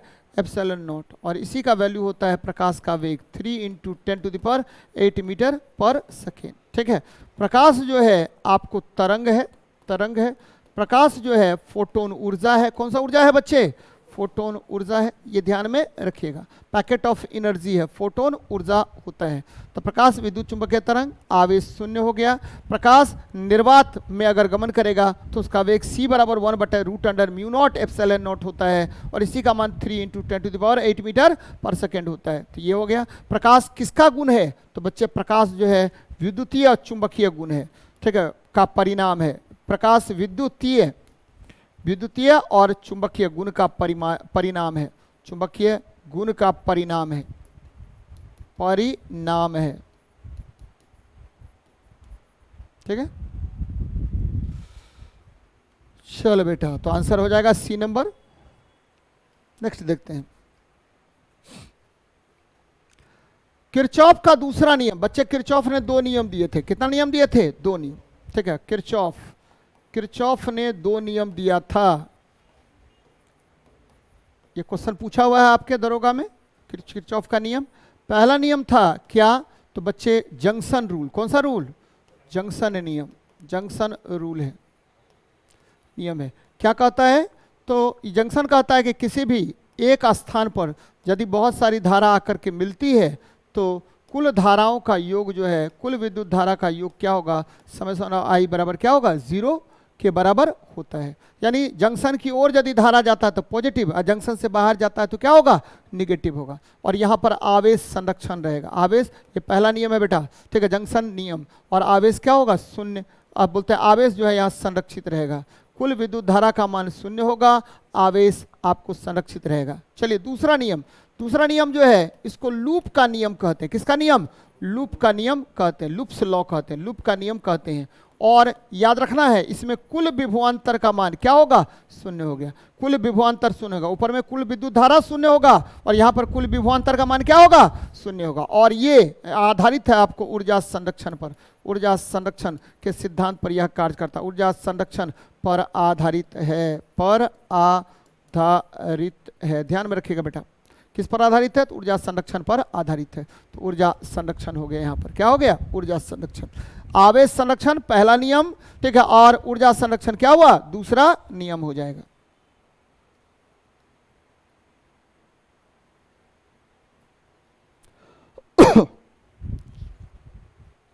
तो बेटा ठीक है, याद रखना किरचॉफ के कितने नियम? 2 नियम। पहला नियम को क्या बोलते हैं? Junction rule. जंक्शन रूल में कुल विद्युत धारा का मान क्या होगा? शून्य हो जाए, ठीक है, आवेश संरक्षित रहेगा। दूसरा लूप नियम है, ठीक है, यहां पर कुल विभवांतर का मान शून्य होगा।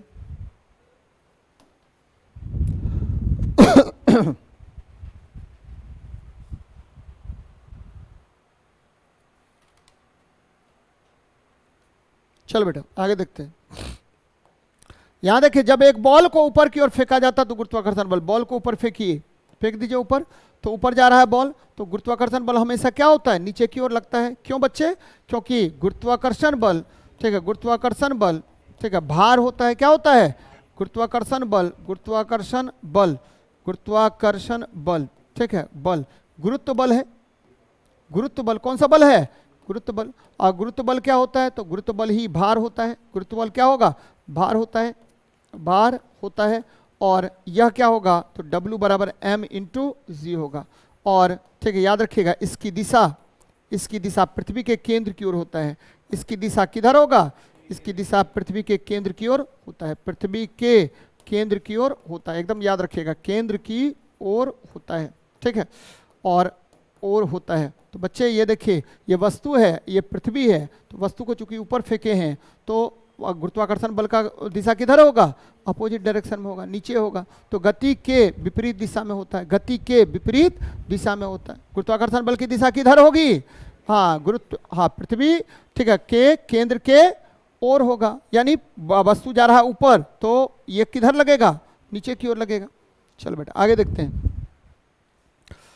नेक्स्ट देखिए, कह रहा दाब का मात्रा क्या है, दाब का मात्रा क्या है, दाब मतलब प्रेशर, प्रेशर बराबर क्या होता है, फोर्स अपॉन एरिया, प्रेशर बराबर फोर्स अपॉन क्या होगा, एरिया होगा। और बल न्यूटन पर मीटर स्क्वायर भी इसका मात्रक होता है, और इसको बोलते हैं पास्कल, क्या बोलते हैं, पास्कल बोलते हैं, ठीक है। ये एसआई यूनिट है बच्चे, लेकिन हम बहुत सारे यूनिट और भी बताते हैं दाब का। कौन सा, एक तो बार बताते हैं, एक बताते हैं क्या बच्चे, एटमॉस्फेयर बताते हैं, एक बताते हैं क्या आपको टॉर बताते हैं, क्या बताते हैं, टॉर, और एक और बताते हैं केजी पर सेंटीमीटर स्क्वायर, ये भी आपको दाब का मात्रक बताते हैं। अब हमको चूंकि इसमें से कोई मात्रक मिल रहा है, हो नहीं मिल रहा है, तो थोड़ा सा हमको रिसर्च करना पड़ेगा, ठीक है। प्रेशर पी बराबर क्या होता है, फोर्स, फोर्स होता है केजी मीटर पर सेकेंड स्क्वायर, अब बटे एरिया, एरिया क्या हो गया, मीटर स्क्वायर। देख ले बेटा, केजी मीटर पर सेकेंड स्क्वायर बटे पर मीटर स्क्वायर, इसको काट देते हैं, क्या बचा, केजी पर मीटर और पर सेकेंड का स्क्वायर, ठीक है। ये देखिए केजी, ठीक है, पर मीटर पर सेकेंड का स्क्वायर, आंसर हो जाएगा क्या, डी नंबर।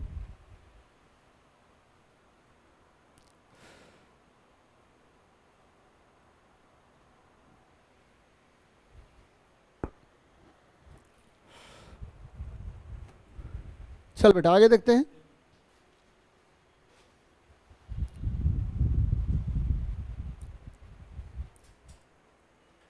बहुत बच्चा नहीं आता है डिस्कशन में।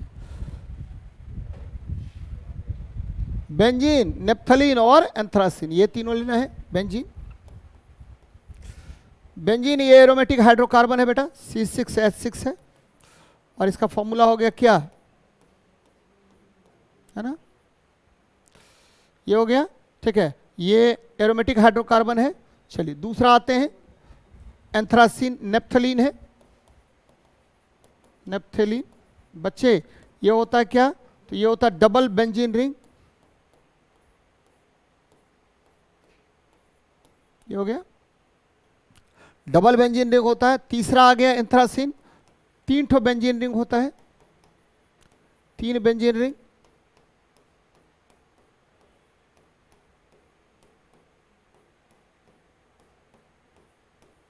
एंथ्रासिन बोलेंगे इसको। और याद रखिए तीनों क्या है, एरोमेटिक हाइड्रोकार्बन है। सबका पिता कौन है जी, बेंजीन है, एरोमेटिक हाइड्रोकार्बन है, सबका पिता हो गया, सबका पिता कौन हो गया, पिता, सबका हो गया कौन, तो बच्चे बेंजीन, ये हो गया एरोमेटिक हाइड्रोकार्बन, ठीक है। बच्चे एलिफेटिक हाइड्रोकार्बन या संतृप्त हाइड्रोकार्बन बोथ आर सेम होता है। और आपको पता है संतृप्त हाइड्रोकार्बन मतलब क्या हुआ, एल्केन, क्या हुआ, एल्केन। एल्केन का फॉर्मूला बोल बेटा, CnH2n+2। और असंतृप्त हाइड्रोकार्बन 2 प्रकार का, एक हो गया एल्काइन, दूसरा क्या, एल्कीन, एक हो गया एल्कीन, एल्कीन, इसका फॉर्मूला हो गया, ठीक है, C डबल बॉन्ड C, या ये हो गया आपको फंक्शनल ग्रुप, और फॉर्मूला हो गया CnH2n। और दूसरा क्या हो गया, एल्काइन, एल्काइन, इसका सूत्र क्या हो गया, तो C ट्रिपल बॉन्ड C, और ये हो गया CnH2n-2, CnH2n-2 हो गया। हाँ, एरोमेटिक हाइड्रोकार्बन का पिता कौन होगा, तो बेंजीन होता है। Which is the father of aromatic hydrocarbon, तो बेंजीन कहेंगे।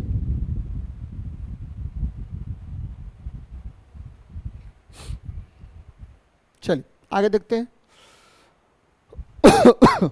चल बेटा, याद है कि अणुओं के मध्य डैश होने के कारण पानी का क्वथनांक अधिक होता है। तो अणुओं के मध्य क्या होगा, तो अणुओं के मध्य, ठीक है, ध्यान दीजिए बच्चे, मध्य क्या हो जाएगा, तो हाइड्रोजन बॉन्ड, कौन सा बॉन्ड होगा, हाइड्रोजन बॉन्ड होगा, हाइड्रोजन बॉन्ड होगा। तो जिसके कारण पानी का बीपी भी अधिक होगा, पानी का स्पेसिफिक हीट अधिक होगा, हीट क्या होगा, अधिक होगा। तो ये ध्यान में रखिएगा, बीपी और स्पेसिफिक हीट का मान क्या होता है, अधिक होता है। कौन से बंधन के कारण, हाइड्रोजन बंधन के कारण। ध्यान में रखिएगा बच्चे, जल जो है, जल H2O, ठीक है, H2O को हम सर्वात्रिक विलायक कहते हैं। क्या कहते हैं, सर्वात्रिक, यूनिवर्सल सॉल्वेंट कहेंगे, सर्वात्रिक विलायक कहते हैं। क्यों कहते हैं सर्वात्रिक विलायक, सर्वात्रिक विलायक कहते हैं, क्यों कहते हैं, तो सर्वात्रिक विलायक इसीलिए कहते हैं क्योंकि यह जो है इसका डाइलेक्ट्रिक नियतांक, कौन सा नियतांक, डाई इलेक्ट्रिक नियतांक का मान सबसे अधिक होता है। डाइलेक्ट्रिक नियतांक का मान क्या होगा? अधिक होगा। नियतांक का मान अधिक होगा। बच्चे इसका विशिष्ट ऊष्मा और आपको क्वथनांक का मान अधिक होता है, ठीक है, जिसका कारण होता है हाइड्रोजन बॉन्ड, और जल सभी चीजों को अपने में घुला लेता है। किसके अधिक होने के कारण? डाइलेक्ट्रिक नियतांक का मान अधिक होने के कारण होता है। बच्चे ये ध्यान में रखिएगा, अधिक होता है। बोलेगा कि जल सब कुछ को अपने में घुला लेता है, क्यों? क्योंकि इसका डाइलेक्ट्रिक नियतांक का मान क्या होता है? बहुत अधिक होता है, जिसके कारण यह क्या करेगा? सब कुछ को अपने में घोल लेने की क्षमता रखता है। बार बार क्वेश्चन पूछेगा बेटा। यहां देखिए आयनिक बंधन क्या होगा? तो इलेक्ट्रॉन के, ठीक है, आदान प्रदान के कारण, इलेक्ट्रॉन के आदान प्रदान के कारण बंधन बनता है, उसको बोलते हैं आयनिक बंधन। ठीक है, इलेक्ट्रॉन के साझेदारी के फलस्वरूप बंधन बनेगा, उसको क्या बोलेंगे? तो सहसंयोजन बंधन कहते हैं। ठीक है, इलेक्ट्रॉन के साझेदारी के कारण बनने वाले बंधन को हम क्या कहते हैं? सहसंयोजक बंधन कहते हैं बच्चे, तो ये ध्यान में रखिएगा। हाँ, विशिष्ट ऊष्मा होता है, यानी 1 kg की वस्तु का तापमान, 1 kg वस्तु का तापमान कितना बढ़ाने के लिए? 1 केल्विन बढ़ाने के लिए आवश्यक ऊष्मा। 1 kg की वस्तु का तापमान कितना से बढ़ाने के लिए? तापमान 1 केल्विन बढ़ाने के लिए, 1 केल्विन बढ़ाने के लिए आवश्यक ऊष्मा, इसको बोलते हैं क्या? आवश्यक ऊष्मा को बोलते हैं, याद रखिए, स्पेसिफिक हीट कहा जाता है। ठीक है, स्पेसिफिक हीट कहते हैं। यानी 1 kg की वस्तु का तापमान कितना बढ़ाने के लिए? 1 केल्विन बढ़ाने के लिए आवश्यक ऊष्मा की मात्रा को विशिष्ट ऊष्मा कहा जाता है।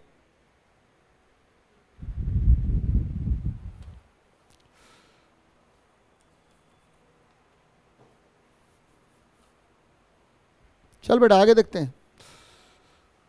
नेक्स्ट देखिए, 10 मिलीलीटर इथेनोलिक अम्ल या इथेनोइक अम्ल होगा।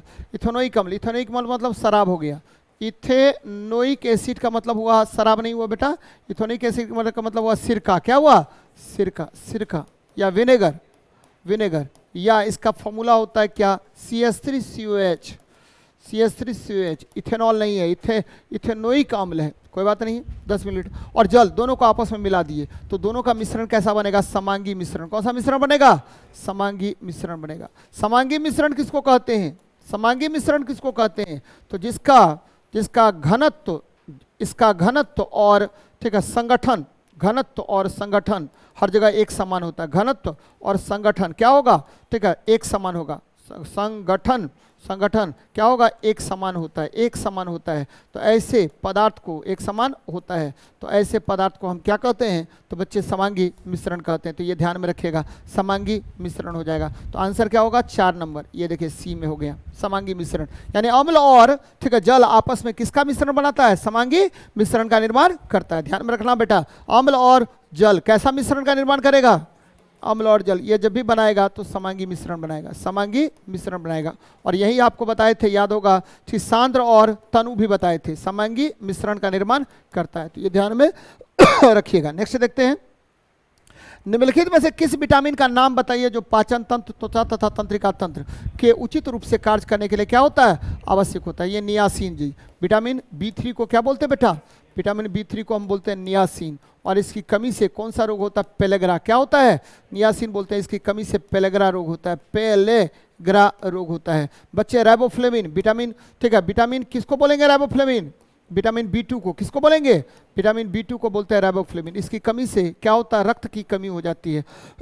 रक्त की कमी होती है, ध्यान में रखिएगा। एस्कॉर्बिक एसिड विटामिन C को बोलते हैं। विटामिन C को, ये स्कर्बी रोग होता है, ये त्वचा से संबंधित रोग है। और रेटिनॉल, आपको पता है विटामिन A को बोलते हैं रेटिनॉल। और ये भी ध्यान में रखना है, इसकी कमी से, ठीक है, क्या होगा? रतौंधी। क्या होगा? रतौंधी रोग होता है। तो आंसर होगा नियासिन। ध्यान में रखिए, बार बार क्वेश्चन पूछेगा। पाचन तंत्र, त्वचा, पाचन तंत्र मतलब डाइजेस्टिव सिस्टम, त्वचा मतलब डर्मेटाइटिस, और नर्वस सिस्टम, यानी सभी प्रभावित हो जाएगा किस विटामिन से? तो ध्यान में रखना बेटा, विटामिन B3 से, यानी नियासिन से यह प्रभावित हो जाता है। तो बार बार इस तरह का क्वेश्चन आपसे पूछेगा। ठीक है, चलिए नेक्स्ट देखते हैं। आसान क्वेश्चन है, ठीक है।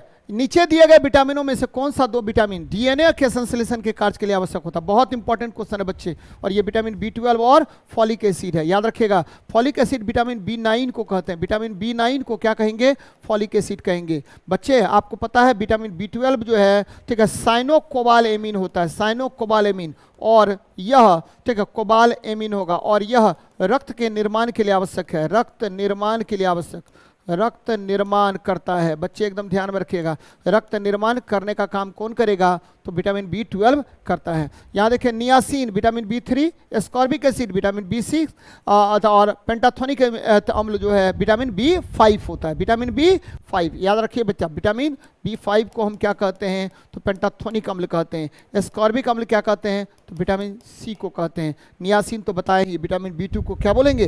वो तो विटामिन B3 को क्या बोलेंगे? नियासिन कहते हैं। विटामिन B2 को राइबोफ्लेविन कहते हैं, ठीक है, ये ध्यान में रखिएगा। चल बेटा आगे देखते हैं। नेक्स्ट देखिए, 5 जगत वर्गीकरण में यूकैरियोट्स, बच्चे आपको बताए हैं मोनेरा 5 जगत में, 5 जगत वर्गीकरण किसने दिया था? विटेकर ने। 5 जगत वर्गीकरण दिया था विटेकर ने। वर्गीकरण किसने दिया? तो वर्गीकरण विटेकर ने दिया था, विटेकर ने दिया था, विटेकर ने दिया था। बहुत अच्छी बात, ठीक है। सबसे पहला कौन होगा? मोनेरा। दूसरा क्या होगा? प्रोटिस्टा। तीसरा क्या होगा? तो मोनेरा, प्रोटिस्टा, ठीक है। आपको फंगी क्या होगा? फंगी। और क्या होगा बच्चे? एनिमेलिया, एनिमेलिया, और अंत में हो गया प्लांटी, एनिमेलिया और प्लांटी। ये 5 जगत वर्गीकरण है, प्लांटी, ठीक है। बच्चे ये चारों जो है वो यूकैरियोट्स है। क्या है? यूकैरियोट्स है। यूकैरियोट्स मतलब इसमें केंद्रक पूर्ण रूप से विकसित होगा, यूकैरियोट्स है, ठीक है। केंद्रक पूर्ण विकसित होगा, केंद्रक पूर्ण विकसित, केंद्रक पूर्ण विकसित होता है, पूर्ण विकसित होता है। और यहां देखिए पूर्ण विकसित होगा।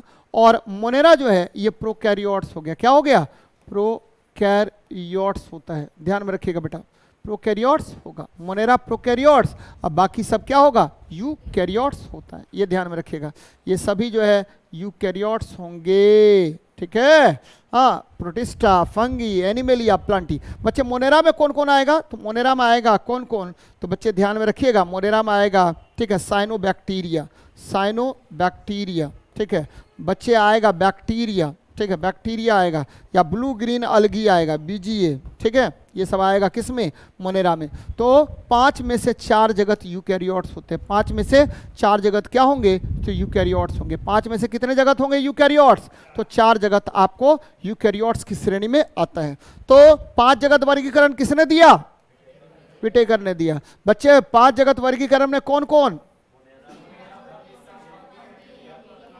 है ना? ठीक है। आपको प्रोकैरियोट्स में क्या जी? केंद्रक विकसित होगा? नहीं, केंद्रक पूरा बिखरा होगा, चारों तरफ फैला हुआ रहेगा पूरे कोशिका में। लेकिन यूकैरियोट्स में केंद्रक क्या होगा? पूर्णतः विकसित होगा, ठीक है, ये ध्यान में रखिएगा। चलिए नेक्स्ट। निम्नलिखित में से स्तनधारियों में कौन सा रुधिरवाहिका सामान्यतः यूरिया की अधिक मात्रा ले जाती है? बच्चे यूरिया की अधिक मात्रा ले जाती है। यहां देखिए, आपको पता है कि यूरिया का संश्लेषण यकृत करता है। कौन करता है? यकृत करता है। ध्यान दीजिए बेटा, यूरिया का संश्लेषण कौन करेगा? तो यूरिया का संश्लेषण, ठीक है, यकृत करता है। ध्यान में रखिएगा, संश्लेषण कौन करता है? यकृत करता है, यकृत करता है, पहली बात। दूसरी बात क्या?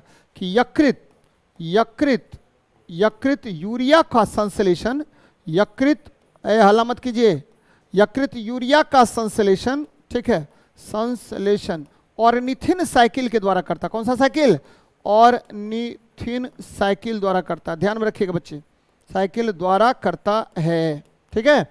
और आपको पता है कि सीरा में क्या होता है? अशुद्ध रक्त होता है। कौन सा रक्त होता है जी? अशुद्ध रक्त। तो सबसे अधिक किसमें होगा? यकृत सीरा में यूरिया का परिमाण होगा। किडनी में नहीं होगा बेटा, किडनी तो यूरिया का संश्लेषण, यूरिया का छानता है ना, तो वृक्क सिरा में नहीं होगा, यकृत सिरा में होगा। यकृत सिरा, क्योंकि यहाँ संश्लेषित होता है यूरिया।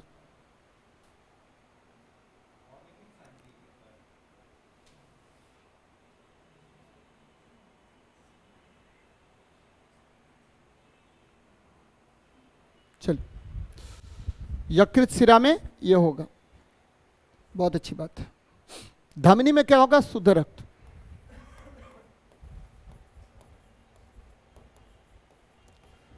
शिरा में क्या होता है? अशुद्ध रक्त होता है।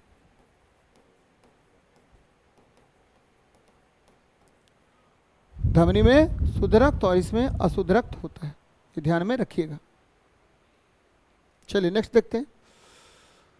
गुरुत्वाकर्षण के कारण त्वरण का मान सबसे अधिक। बच्चे आपको पता है, कई बार मैंने बताया, गुरुत्वाकर्षण के कारण त्वरण जी बराबर क्या होता है? G M upon R square.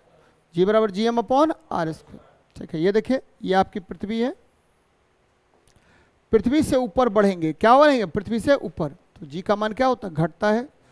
पृथ्वी के अंदर, ये देखिए यहां पर लेते हैं, ये विषुवत रेखा है, विषुवत रेखा, तो यहां पर जी का मान क्या होता है? कम होता है, कम होगा। ठीक है, और लगभग 9.57 मीटर पर सेकेंड स्क्वायर के आसपास होता है। और यहाँ पर जी का मान क्या होता है? महत्तम होता है। जी का मान क्या होगा? महत्तम। कई बार बताया है आप लोगों को। ठीक है, कितना होता है भाई? 9.8 मीटर पर सेकेंड स्क्वायर। तो बेटा पृथ्वी से ऊपर जाएंगे तो जी घटेगा, पृथ्वी के अंदर जाएंगे तो जी का मान क्या होगा? घटेगा। विषुवत रेखा से ध्रुव के तरफ जाएंगे, जी का मान क्या होगा? बढ़ेगा। क्या होगा?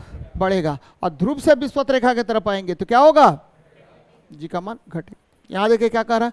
ध्रुवों पर न्यूनतम, गलत बात है, ध्रुवों पर अधिकतम होगा। ठीक है, अक्षांश पर अधिकतम, गलत बात है, ध्रुवों और अक्षांश दोनों पर समान, गलत बात है। ठीक है, तो ध्रुवों पर क्या होगा? अधिकतम होगा। याद रखिएगा, जी बराबर मैंने क्या कहा? G M by R square. तो पृथ्वी से ऊपर, बच्चे ऊपर क्या होगा? पृथ्वी से ऊपर जी का मान क्या होता है? जी घटता है। ठीक है, अंदर क्या होगा? पृथ्वी के अंदर जी का मान क्या होगा? अंदर जी का मान यहां भी घटेगा। ठीक है, विषुवत रेखा पर जी का मान क्या होगा? विषुवत रेखा पर जी का मान क्या होगा? जी बराबर कम होगा। ठीक है, ध्रुव पर महत्तम, जी महत्तम होगा। ठीक है, हाँ चलो बेटा आगे देखते हैं। कह रहा एक फव्वारा पानी को हवा में ऊंचाई पर प्ररोह करता है, तो वह क्या है जो पानी पर धनात्मक कार्य करने के लिए बल देता है? तो जल पंप होगा। क्या होगा? जल पंप। बच्चे चूसन पंप कहाँ पर होता है? तो आपको पता है कि पौधे में पत्तियां होती हैं और पत्तियों में हमेशा वाष्पीकरण होते रहता है और यहीं पर चूसन बल लगता है। क्या लगता है? चूसन बल। और ये ठीक है, वाष्पीकरण होता रहेगा। ठीक है, वाष्पीकरण होता रहेगा। तो वाष्पीकरण यहाँ कौन सा बल लगाएगा? चूसन बल। सक्शन फोर्स लगाता है। कौन सा बल लगाता है? Suction force. ठीक है, चूसन बल लगाएगा, जिसके कारण वाष्पीकरण तीव्र होगा। तो बच्चे वाष्पीकरण तीव्र होगा तो वेग का मान क्या होगा? अधिक होगा। ठीक है, नीचे जो है जड़ के पास में, ठीक है, वेग का मान घट जाएगा। तो जहाँ वेग कम वहाँ दाब ज़्यादा, जहाँ वेग ज़्यादा वहाँ क्या होगा? दाब कम होगा। इसीलिए जल का जो मूवमेंट होगा किधर से किधर होगा? तो जड़ से किधर की ओर? ठीक है, आपको पत्तियों तक होता है। ये देखिए यहाँ पर चूसन बल लगता है और जल पंप जो है वो क्या करेगा कि जल को ऊपर की ओर ले जाता है और यही आपको क्या करेगा? तो आपको स्थितिज ऊर्जा प्रदान करेगा। जल को कौन सा ऊर्जा प्रदान करेगा? स्थितिज ऊर्जा प्रदान करता है, जिसके कारण जल ऊपर की ओर गति करता है। और स्थितिज ऊर्जा का फॉर्मूला क्या होता है? तो mgh होता है। क्या होता है? mgh होता है। ठीक है, और चूसन पंप का यूज नहीं, चूसन बल का यूज करते हैं, पंप नहीं होता है। ठीक है, बल बोले हैं, चूसन बल, सक्शन फोर्स। ठीक है, बल बल बल कीजिए इसको। ठीक है, चल बेटा आगे देखते हैं। किस पदार्थ की सबसे ज्यादा विशिष्ट उष्मा होती है? अभी तुरंत बताए थे, किसकी? जल की। जल की विशिष्ट उष्मा सबसे अधिक, जल की विशिष्ट उष्मा सर्वाधिक होती है। विशिष्ट उष्मा सर्वाधिक होती है। कितना होता है वो? सर्वाधिक कितना होगा?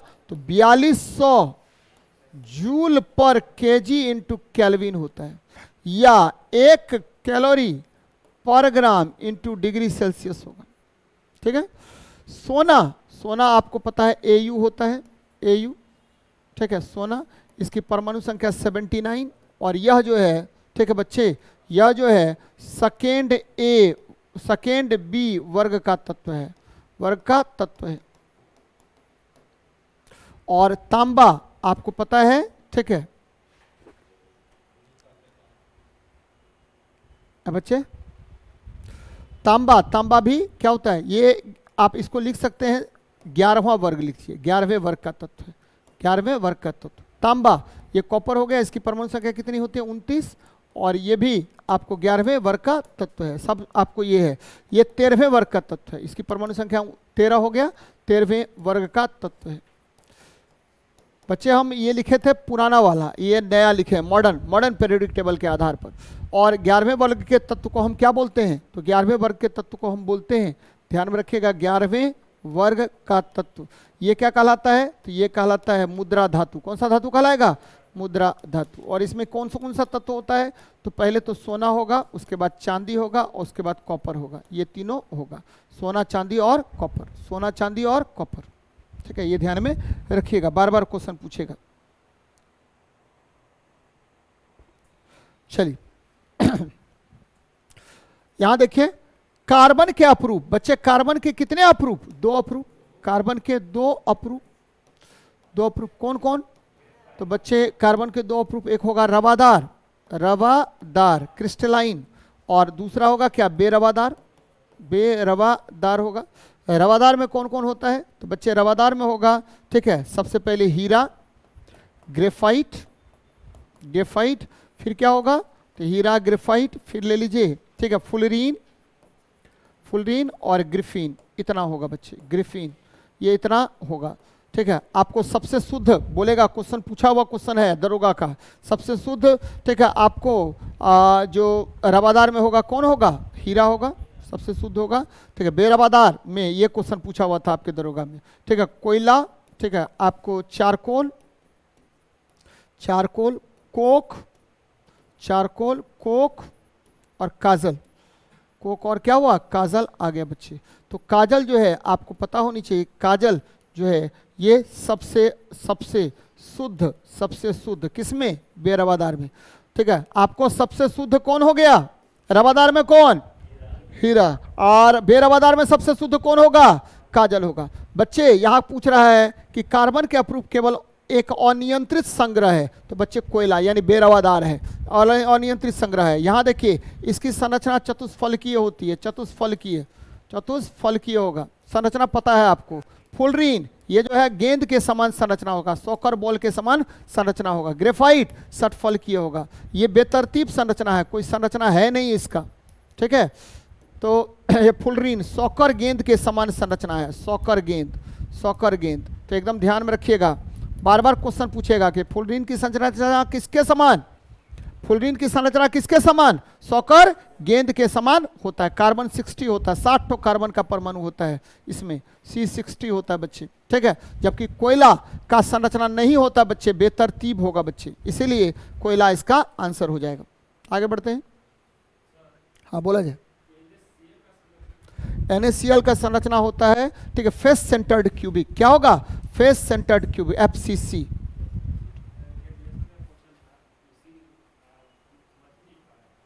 फेस सेंटर्ड क्यूबिक होता है, बताते हैं हम। चलिए, ऐसा स्थिर ताप जिस पर एक अप्रूप दूसरे में बदलता है उसको हम लोग क्या कहते हैं, संक्रमण ताप। कौन सा ताप कहेंगे, संक्रमण ताप कहेंगे। याद रखिएगा, जब एक अप्रूप को हम किस में बदल दें, दूसरे अप्रूप में। मान लीजिए कि ग्रेफाइट है, उसको बदल देते हैं किस में, हीरा में। ग्रेफाइट है उसको बदल दीजिए किस में, हीरा में बदल दिए, ठीक है, दूसरे अप्रूप में जो तापमान चाहिए होगा उस तापमान को ही हम क्या कहते हैं, संक्रमण ताप। कौन सा ताप कहेंगे, संक्रमण, ट्रांजिशन, ठीक है, टेम्परेचर, संक्रमण ताप कहा जाता है बच्चे, ट्रांजिशन टेम्परेचर कहा जाता है, ठीक है। क्रांतिक ताप क्या होता है, तो जहां पर, ठीक है, गैसें क्या करेंगे, ठीक है, आदर्श की भांति व्यवहार करेगा, गैसें आदर्श व्यवहार करने लगेगा, उस तापमान को हम क्रांतिक ताप कहते हैं। गलनांक आपको क्या होगा, ठोस द्रव में बदल जाएगा, ठोस किस में बदल जाएगा, द्रव में। और ठीक है, क्वथनांक, द्रव जो है गैस में बदल जाएगा, द्रव किस में बदल जाएगा, गैस में, उसको क्वथनांक कहा जाता है। तो द्रव गैस में, ठोस द्रव में बदलेगा, तो उसको क्या बोलेंगे, ठीक है, हम गलनांक कहते हैं। समझ में आ रहा है ना बाबू, चल आगे बढ़ते बेटा। निकट दृष्टि दोष का एक कारण क्या है बच्चे, निकट दृष्टि दोष, बार बार बताते रहते हैं आपको हम। निकट दृष्टि दोष का मतलब हुआ निकट अच्छा, निकट क्या अच्छा, लेकिन दूर आपका क्या हुआ, खराब, दूर खराब, ठीक है, दूर खराब। आपको नेत्र लेंस मोटा हो गया, नेत्र लेंस क्या हो गया, नेत्र लेंस मोटा, और ठीक है फोकस दूरी कम हो गया, फोकस दूरी घट जाएगा, फोकस दूरी कम, ठीक है दूरी कम, तो प्रतिबिंब रेटिना के बाद बनता है, प्रतिबिंब रेटिना, रेटिना के पहले बन जाता है। प्रतिबिंब कहाँ बन जाएगा? रेटिना के पहले, रेटिना के पहले बन जाता है। ध्यान में रखेगा बेटा, प्रतिबिंब रेटिना के पहले बन जाता है, याद रखना, बार बार ये क्वेश्चन पूछेगा आपसे, ठीक है। निकट दृष्टि दोष में सबसे पहली बात क्या होगी कि आपको, ठीक है, निकट अच्छा होगा, दूर खराब होगा, नेत्र लेंस मोटा हो जाएगा, फोकस दूरी घट जाएगी। तो यहाँ देखिए, ठीक है, फोकस दूरी में असामान्य परिवर्तन, आंखों की पुतली का फैलना, ठीक है, बच्चे फैल गया, पुतली क्या होगा? फैल जाएगा, पुतली क्या होगा? ठीक है, आपको इसमें पुतली जो है आपका फैल जाएगा, फैल जाएगा तो आपको ये मोटा हो जाएगा, क्या होगा? मोटा होगा, जिसके कारण फोकस दूरी भी, ठीक है, परिवर्तित हो जाएगी। तो याद रखें, निकट दृष्टि दोष का एक कारण क्या होगा? आंखों की पुतली का फैलना, यानी मोटा होना, नेत्र लेंस का क्या हो जाना? मोटा हो जाना, जिससे फोकस दूरी आपको क्या होगी? ठीक है, घट जाएगी, जिससे प्रतिबिंब रेटिना के क्या होगा? पहले बन जाएगा। बच्चे निकट दृष्टि दोष को ठीक करने के लिए कौन सा लेंस लगाएंगे? अवतल लेंस। कौन सा लेंस? अवतल लेंस के चश्मे का उपयोग करते हैं। और याद रखिए प्लस माइनस डी के चश्मे का यूज करेंगे। कौन सा? D, minus D. चलिए, निम्न में से कौन सा उपकरण धारा की प्रबलता को मापता है बच्चे? तो वोल्टमीटर, ये विभवांतर मापता है, वोल्टमीटर विभवांतर मापेगा, विभवांतर मापता है बच्चे। एमीटर, ये विद्युत धारा का परिमाण मापता है, विद्युत धारा का परिमाण मापता है, ठीक है, आपको परिमाण मापता है। गैल्वेनोमीटर विद्युत धारा का पता लगाता है, विद्युत धारा का क्या लगाएगा? विद्युत धारा का पता लगाता है, ध्यान में रखिएगा, पता लगाने का काम करता है, पता लगाता है कि परिपथ में विद्युत धारा है या नहीं है। विभव मापी, ये क्या करेगा? तो आपको सेल का विद्युत वाहक बल मापता है, सेल का विद्युत वाहक बल मापता है, विद्युत वाहक बल मापेगा, सेल का विद्युत वाहक बल मापने का काम करता है, इलेक्ट्रोमोटिव फोर्स मेजर करने का काम करेगा बच्चे। तो ध्यान में रखिएगा, विद्युत धारा का परिमाण कौन मापता है जी? धारा की प्रबलता एमीटर मापेगा। क्या मापेगा? एमीटर मापने का काम करता है, ध्यान में रखना है इसको, बार बार क्वेश्चन पूछेगा। और एमीटर परिपथ में कैसे जोड़ेंगे बेटा? एमीटर परिपथ में श्रेणी क्रम में जोड़ा जाता है। कौन सा क्रम में? श्रेणी क्रम में जोड़ा जाता है। चल बेटा आगे देखते हैं।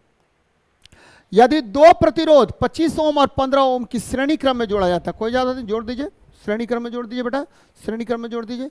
और फिर कर रहा है उनको 40 ओम के प्रतिरोध के समानांतर रखा जाता है, 40 ओम के समानांतर रख दीजिए, तो 25 और कितना हो गया? 15, ठीक है, 40 हो गया, ठीक है, और ये 40 ओम है, तो दोनों समांतर क्रम में, तो क्या करते हैं, ठीक है, समांतर क्रम में आरपी बराबर होगा R1 इंटू R2, अब बटा क्या? R1 प्लस R2, ये निकाल लीजिए। क्यों? क्योंकि 1/RP बराबर क्या करेंगे?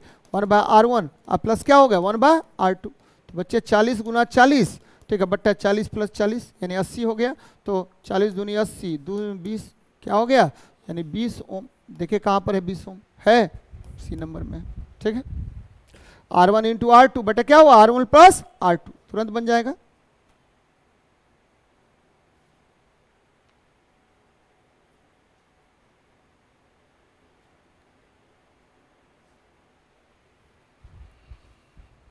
चल बेटा आगे देखते हैं। सौर पैनल में सौर सेल परस्पर किससे संयोजित किए जाते हैं? ये सोलर पैनल है, ध्यान दीजिए, सोलर पैनल है। हमने बार बार बताया है कि ऊपर पी टाइप और पी टाइप सेमीकंडक्टर, नीचे क्या होता है? नीचे एन टाइप सेमीकंडक्टर होता है। नीचे क्या होगा? एन टाइप सेमीकंडक्टर होता है, एन टाइप होगा। ठीक बच्चे, ठीक है, पी टाइप और एन टाइप याद रखिएगा। ठीक है, सोलर प्लेट में, सौर प्लेट में ऊपर, ठीक है, ऊपर पी टाइप सेमीकंडक्टर, नीचे एन टाइप सेमीकंडक्टर होता है, नीचे एन टाइप सेमीकंडक्टर होता है, ठीक है। और और इसे जोड़ने का काम सिल्वर, क्या जी देखिएगा काफी चमकदार होता है, सिल्वर या सेलेनियम प्रयोग में लाए जाते हैं। या तो क्या जोड़िए? सिल्वर को, या किसको जोड़िए? ठीक है, आपको सेलेनियम को जोड़ दीजिए। तो चांदी के तार के द्वारा हम लोग जोड़ते हैं, ठीक है, चांदी के तार। नाइक्रोम के तार का प्रयोग, नाइक्रोम निकेल और क्रोमियम होता है, इसका उपयोग हम लोग विद्युत हीटर में करते हैं, विद्युत हीटर, ठीक है, या आपको ऐसे इक्विपमेंट में करेंगे जो क्या होगा? ऊष्मा उत्पन्न करता है। उष्मा उत्पन्न करने वाले विद्युत यंत्र में किया जाता है प्रयोग। तांबे का तार का उपयोग, एल्युमिनियम के तार दोनों का उपयोग करते हैं विद्युत तार में। किसमें करेंगे बेटा? विद्युत तार में करते हैं। चल आगे देखते हैं। वाहनों के वैकल्पिक पर्यावरण अनुकूल ईंधन कौन है? सीएनजी। बच्चे पेट्रोल, पेट्रोल, पेट्रोल क्या होता है? तो पेट्रोल जो है आपको C5 से लेकर के C9 हाइड्रोकार्बन का मिश्रण है, हाइड्रोकार्बन का मिश्रण है, कार्बन का मिश्रण। और इसका याद रखिएगा, इसकी गुणवत्ता, पेट्रोल की गुणवत्ता किसके द्वारा मेजर करते हैं? ऑक्टेन संख्या, गुणवत्ता ऑक्टेन संख्या, ऑक्टेन नंबर द्वारा मेजर करते हैं। डीजल ये क्या होता है? तो C, ठीक है, 7 से लेकर के C, ठीक है, आपको 19 हाइड्रोकार्बन का मिश्रण होता है। ठीक है, CNG ये क्या होता है? तो ये क्या है? Compressed natural gas. कौन सा गैस बच्चे? कंप्रेस्ड नेचुरल गैस होता है। और प्राकृतिक गैस यानी मीथेन, ठीक है, नेचुरल गैस है मीथेन, मीथेन CH4, CH4 को, ठीक है, आपको 20 से 25 मेगापास्कल दाब पर, मेगापास्कल पर, ठीक है, CNG में बदलते हैं, CNG में बदलते हैं। ठीक है बच्चे, एकदम ध्यान में रखिएगा, मीथेन को कितना दाब पर? तो बच्चे कितने दाब पर? तो 20 से 25 मेगापास्कल पर हम किस में बदल देते हैं? CNG में। इसको बोलते हैं कंप्रेस्ड नेचुरल गैस। कौन सा गैस कहते हैं? कंप्रेस। ये किसका बना होता है? तो मीथेन का बना होता है। किसका बना होगा? मीथेन का बना होता है, CH4 का बना होता है। तो ये ध्यान में रखिएगा, CH4 का बना होता है, मीथेन का बना होता है, एकदम याद रखिएगा। चलिए आगे बढ़ते हैं। डीजल की गुणवत्ता हम लोग, ठीक है, सीटेन संख्या के द्वारा मेजर करते हैं। किसके द्वारा? सीटेन। चलिए, पानी में रखा नींबू का आकार में बड़ा दिखाई देता है, किसके कारण? प्रकाश के अपवर्तन के कारण। बच्चे बार बार बोलते हैं वस्तु का बड़ा, ठीक है, वस्तु का, ठीक है, क्या दिखना? बड़ा, बड़ा। फिर देखिए टिमटिमाना, ये दिखना, टिमटिमाना दिखना। फिर क्या? टिमटिमाना, देर तक दिखना, देर तक दिखना। कम गहरा दिखना, देर तक दिखना। फिर क्या दिखना? कम गहरा दिखना, कम गहरा दिखना, गहरा दिखना। ये सब किसका उदाहरण है बच्चे? ये उदाहरण है अपवर्तन का, अपवर्तन का उदाहरण है। ठीक है, अपवर्तन किसको कहते हैं? तो जब प्रकाश की किरण एक माध्यम से दूसरे माध्यम में जाती है तो क्या होगा? ठीक है, आपको अपने वास्तविक पथ से मुड़ जाती है। हाँ, अभिलंब से दूर भागेगी या अभिलंब की ओर मुड़ेगी। इस घटना को हम क्या कहते हैं? प्रकाश का अपवर्तन कहते हैं। बच्चे, जल पर पड़े तेल का चमकदार दिखाई देना, किसके कारण? व्यतिकरण। जल पर पड़े तेल का चमकना, पड़े तेल का चमकना। साबुन के बुलबुले का चमकना, ये किसका उदाहरण है? व्यतिकरण, व्यतिकरण, चमकना। ठीक है, साबुन के बुलबुले का चमकना, साबुन के बुलबुले का चमकना, बुलबुले का चमकना। ये सब उदाहरण हो गया किसका? तो बच्चे उदाहरण हो गया व्यतिकरण का। पूर्णांतरिक परावर्तन, ये देखिए मृगमरीचिका, क्या जी? मृगमरीचिका, ये किसका उदाहरण है? तो आपको, ठीक है, पूर्णांतरिक परावर्तन का। या आपका, ठीक है, हीरा का चमकदार दिखना, हीरा का चमकना, ये भी मृगमरीचिका, ये भी आपको क्या है? पूर्णांतरिक परावर्तन का ही उदाहरण है। ठीक है, पूर्णांतरिक परावर्तन का ही उदाहरण है। चल बेटा आगे देखते हैं। नेक्स्ट देखिए, अतुल ने कुछ किशमिश 100 मिलीलीटर पानी में रखा, कुछ घंटे के बाद, ठीक है, किशमिश फूल गया। वह अंतः परासरण, इम्बिबिशन के कारण होता है, इम्बिबिशन के कारण होगा, इम्बिबिशन के कारण होता है। बच्चे ध्यान में रखिएगा। विसरण क्या होगा? तो गैसों का आपस में मिलना, आपस में मिलना, ये क्या कहलाएगा? तो गैसों का आपस में मिलना कहलाता है विसरण। जीव द्रव संकुचन, जीव द्रव संकुचन, ठीक है, आप प्रोटोप्लाज्म जो है, प्रोटोप्लाज्म, ठीक है, आपको कॉन्ट्रिक्शन, ये किसकी वजह से होता है? तो जीव द्रव संकुचन। तो ये आपको, ठीक है, जीव द्रवों को अति पराशरी द्रव में रख देने पर, जीव द्रव को किस, कहाँ पर? जीव द्रव को अति पराशरी, मतलब अति पराशरी मतलब क्या हुआ? हाइपरटोनिक लिक्विड में रखने पर, अति पराशरी द्रव में रखने पर जीव द्रव क्या होगा? चिकुट जाएगा बच्चे, द्रव में रखने पर। ठीक है, ऐसे पदार्थ को हम क्या कहते हैं? ठीक है, आपको जीव द्रव संकुचन कहते हैं। बही परासरण का मतलब क्या हुआ? परासरण मतलब होता है उच्च सांद्रण से निम्न सांद्रण की ओर तरल का प्रवाह। उच्च सांद्रण से किधर की ओर प्रवाह? तो तो निम्न सांद्रण, उच्च सांद्रण से किधर जाएगा, निम्न सांद्रण की ओर तरल के प्रवाह को, निम्न सांद्रण की ओर तरल के प्रवाह को हम क्या कहते हैं, तो बच्चे ठीक है हम परासरण कहते हैं। तो यह अंतः परासरण है, यानी बाहर से किधर की ओर आ गया, अंदर की ओर आ गया, ठीक है, जिसके कारण आपको उसने पानी बहुत पी लिया और काफी मोटा हो गया। बच्चे ध्यान में रखिएगा, अर्ध परागम झिल्ली से जब ठीक है उच्च सांद्रण के कारण द्रव का प्रवाह बाहर से अंदर की ओर होगा तो इस घटना को क्या कहते हैं, इम्बिबिशन कहते हैं, अंतः परासरण कहा जाता है। बच्चे ये ध्यान में रखिएगा, ठीक है, बार बार क्वेश्चन पूछेगा। यहाँ देखिए ये किसमिस में क्या है, अर्ध परागम में झिल्ली है, और यहाँ पर आपको क्या है, आपका हायर कंसंट्रेशन है लिक्विड का, और यहाँ क्या है, लोअर कंसंट्रेशन है, तो इधर से इधर की ओर प्रवाहित होगा। इसी घटना को हम क्या कहते हैं, तो अंतः परासरण कहते हैं। नेक्स्ट देखिए, निम्न में से किसका क्वथनांक कम होगा, ठीक है बच्चे आपको पता है कि एक वायुमंडलीय दाब पर द्रव अगर होगा तो क्वथनांक क्या होगा, ज्यादा होगा, ठीक है, एक वायुमंडलीय दाब से कम दाब पर द्रव होगा तो क्वथनांक का मान क्या होगा, घट जाएगा। बच्चे क्यों, क्योंकि आपको पता है कि ठीक है आपको द्रव जो है ये द्रव है, मान लीजिए इसे गर्म किए, हम गर्म किए तो गर्म किए तो इसका कुछ ना कुछ बीपी होगा, बॉइलिंग पॉइंट, ये ठीक है बॉइलिंग पॉइंट के कारण यहाँ पर दाब होगा, बच्चा दाब होगा, और यह दाब अगर वायुमंडलीय दाब के बराबर हो गया, ये देखिए पी नॉट और ये दाब है पी, तो पी बराबर अगर पी नॉट हो गया तो द्रव क्या होगा, उबलने लगता है, द्रव क्या होगा, उबलने लगता है, द्रव उबलता है बच्चे, ठीक है, और थोड़ा सा भी ज्यादा हो गया तो ये क्या होगा, वाष्पीकृत होगा, और जब ठीक है वायुमंडलीय दाब से कम दाब होगा तो द्रव अच्छे तरीके से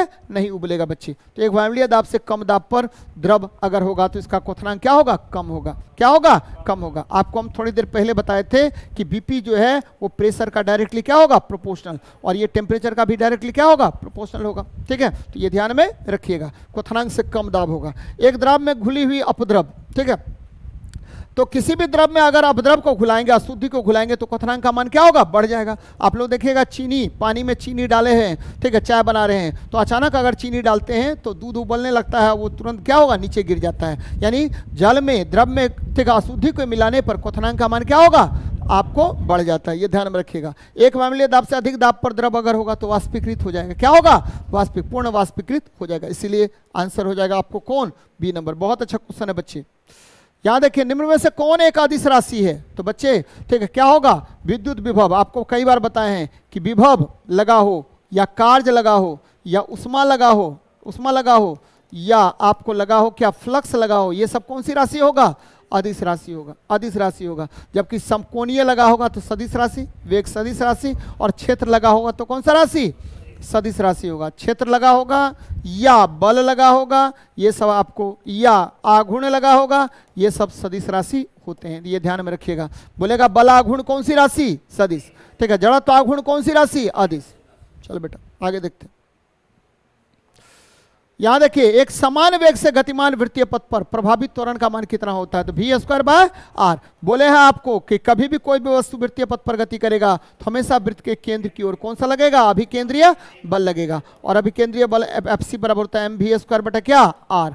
v²/r तो हमेशा लगेगा ही लगेगा, नहीं लगेगा तो वस्तु गति ही नहीं कर सकता है वृत्तीय पथ पर। कौन सा बल लगेगा, अभिकेंद्रीय बल लगेगा, तो कौन सा त्वरण लगेगा, v²/r। इसको अभिकेंद्रीय त्वरण कहते हैं। कौन सा त्वरण कहते हैं, अभिकेंद्रीय त्वरण कहते हैं बेटा, एकदम ध्यान में रखिएगा। जबकि ठीक है आपको पता है कि वृत्तीय पथ पर अगर कोई वस्तु गति करता है तो कार्य का मान हमेशा क्या होगा जी, जीरो, क्या होगा, जीरो होगा। ये सब बताए हैं आप लोगों को। चलिए, साइकिल के टायर का अचानक फटना, रुद्धोष्म परिवर्तन, कौन सा परिवर्तन है, यहां पर क्या होगा, तो यह तीव्र परिवर्तन है। कौन सा परिवर्तन है, तीव्र परिवर्तन है। और ये बेटा क्या होता है, तीव्र परिवर्तन हो गया, और यहां पर क्या होगा, तो Pv⁴ बराबर क्या होगा, नियत होगा। और क्या होगा, तो यह ठीक है आपको आकस्मिक घटना है, अचानक घटना है बच्चे, तो यानी तीव्र प्रक्रिया है। कौन सी प्रक्रिया है, तीव्र प्रक्रिया होती है। तो ये बातें याद रखिएगा, बार बार इस तरह का प्रश्न आपसे पूछेगा। समतापीय में क्या होगा, धीमा। बोलेगा क्या कि टायर का पंचर होना कौन सा घटना, तो ठीक है समतापीय प्रक्रिया। लेकिन टायर का विस्फोट करना कौन सा, रुद्धोष्म प्रक्रिया है। चलिए मिलते हैं नेक्स्ट सेशन में। जय हिंद, जय भारत।